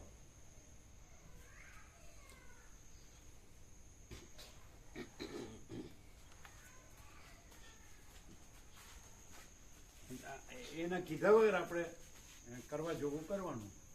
એને કહું તમે રહેવા દો, તમારે જે ન થાય તો. સમજે? કારણ કે તમે જીવવામાં જે વિવેક, સંતોષ ને શાંતિ ન હોય અને તમારું પાત્ર બગાડતા હોય તો તમારી તકલીફ રહેતી હોય તો તમારે કાંઈ તન તોડવાની જરૂર નથી. પડ્યા રહ્યો એક ખૂણામાં. આપણે આનંદથી કરો. આત્માનું કરવાનું છે. કેમ બીજું કોઈ છે કે બીજા કોઈનું કરવાનું છે?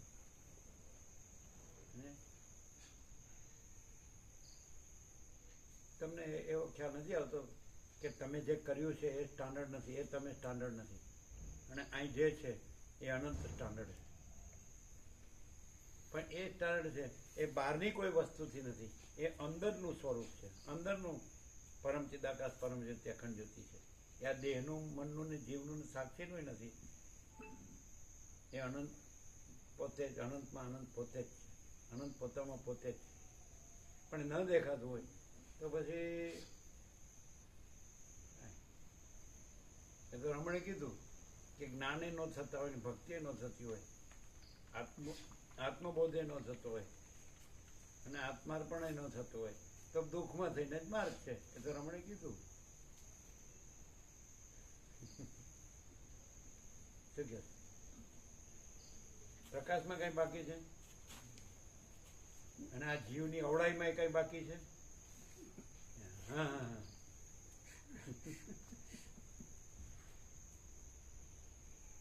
તમે આ મૂર્તિ છે એને ગમે ત્યાં રાખો તો એ પરમ ચિદાકાશ પરમ જ્યોતિ અખંડ જ્યોતિ છે એ આ સર્વ દ્રશ્ય નિરપેક્ષ છે.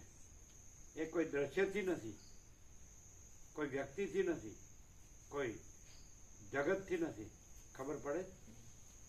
કોઈ ધનથી નથી અને કોઈ ભોગોથી નથી, અને એ કાંઈ નથી, અને આ જ છે. હું પરમ ચિદાકાશ પરમ જ્યોતિ અખંડ જ્યોતિ છું. સમજે?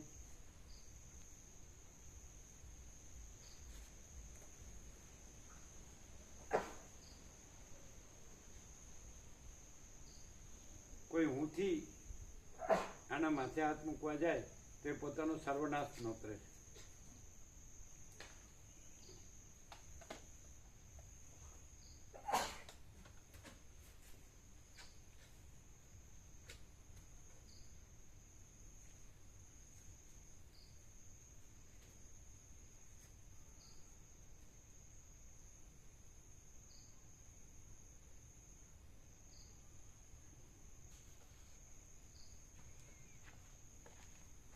આ કોઈ માથે હાથ નથી મૂકતો એનું કારણે કે પોતામાં પોતા વિના બીજું કાંઈ નથી. કોની માથે હાથ મૂકે? અને એ કોઈને પોતાને માથે હાથ મૂકવા દેતું નથી એનું કારણે કે પોતામાં પોતા વિના બીજું કોઈ નથી, કાંઈ નથી. ઉપર ઉપરથી જાય જ ને? કેમ ઉપર ઉપરથી જાય જ ને? આ કઈને માથે હાથ મૂકતું નથી કારણ કે પોતામાં પોતા વિના બીજું કાંઈ નથી. અનંતમાં પોતામાં અનંત વિના બીજું કાંઈ નથી. અને આ કોઈને પોતાને માથે હાથ મૂકવા દેતું નથી કારણ કે પોતામાં પોતા વિના બીજું કાંઈ નથી. અનંત પોતામાં પોતા વિના બીજું કાંઈ નથી. એટલે જે દ્વૈત ભ્રાંતિવાળા છે એના માટે આ નથી. એને એ ખાલી જગ્યા પૂરો કાંઈ નથી. એને શું કેવું? ત્યાં લઈ લેજો બધું. શું સમજાય છે? તમે તો હજી અપરિપક્વ છો, નાના છો. સમજાય? આજે કોદર પ્રભુ છે એ તમારા વડીલ કહેવાય. કોદર પ્રભુ છે કે આપણે ધનજી પ્રભુ છે કેવા. તો તમને કેટલે સુધી આમ જેટલી તમારી પહોંચ હોય તો કેટલે સુધી તમને આમ લાઇટ થાય છે? એમ થાય છે કે હવે આપણે શું આપણે આ ફસાયેલા છીએ ને હવે આ બોલે છે, હવે આપણે જે છીએ એ છીએ. તો જે છે જ એમાં તો કોઈ જે પ્રકાશ છે અને શાંતિ છે એમાં તો પછી દ્વૈત લાવીને કરવા, એમાં દ્વૈત લાવીશું તો શાંતિ નહીં મળે. એમ એ છે જ નહીં, એ રીતે જ રહેવું. તો એ પ્રકાશનો દોષ છે ને? ના, પ્રકાશનો એ અમારો દોષ છે કે જે અજ્ઞાની જીવોનો દોષ છે કે જે આમાં નથી રહેતા અને પેલામાં દોડા દોડી કરે અને એમાં શાંતિ મેળવવાનો પ્રયત્ન કરે. બાકી આમાં તો બસ શાંતિ સિવાય કઈ છે જ નહીં. પરમ આનંદ, પરમ શાંતિ. એવું અનુભવાય છે. હા પ્રભુ, અનુભવ. અને પેલું દુઃખ ને અશાંતિ એ ખબર પડે છે. તો એ આને લીધે છે, એનો આરોપ આના ઉપર કરે? ના ના, આના લીધે નથી પ્રભુ. એ તો પોતાનું અજ્ઞાન, પોતાના અજ્ઞાનના લીધે, પોતાની ભ્રાંતિ છે એના લીધે ને. એવું નહીં? હા, અને એ સાચું માનીને એમાં કરે છે એટલે. બાકી એ મનથી કાઢી નાખે તો અને અહીં તો કોઈ અજ્ઞાન કે ભ્રાંતિ છે જ નહીં. છે જ નહીં. અહીં તો પરમ આનંદ ને પરમ શાંતિ પરમ શાંતિ છે કે નહીં? છે. એટલે જે એને માટે સાચો હોય એના પ્રત્યે કે મારે આ જોઈએ છે, પરમ આનંદ પરમ શાંતિ, તો એને માટે છે. પછી મારે એ જોઈએ છે ને આ જોઈએ છે, એવી રીતે થાય? તમે સમજાય? મારે અંધારામાં રહેવું છે અને સૂર્યનારાયણ ભગવાને જોવે છે, અને સૂર્યનારાયણ ભગવાન જોવે તો તૈયાર નથી. આ શું છે બધું? શું પ્રગટ્યું છે? પેલા હતું અહીંયા ના, કાંઈ નથી. અને એને કાંઈ ખોટી કોડીની જરૂર છે? ના, કાંઈ નહીં. કોઈની જરૂર છે? કોઈ નહીં. એ નિરપેક્ષ સત છે, છે ને? હા.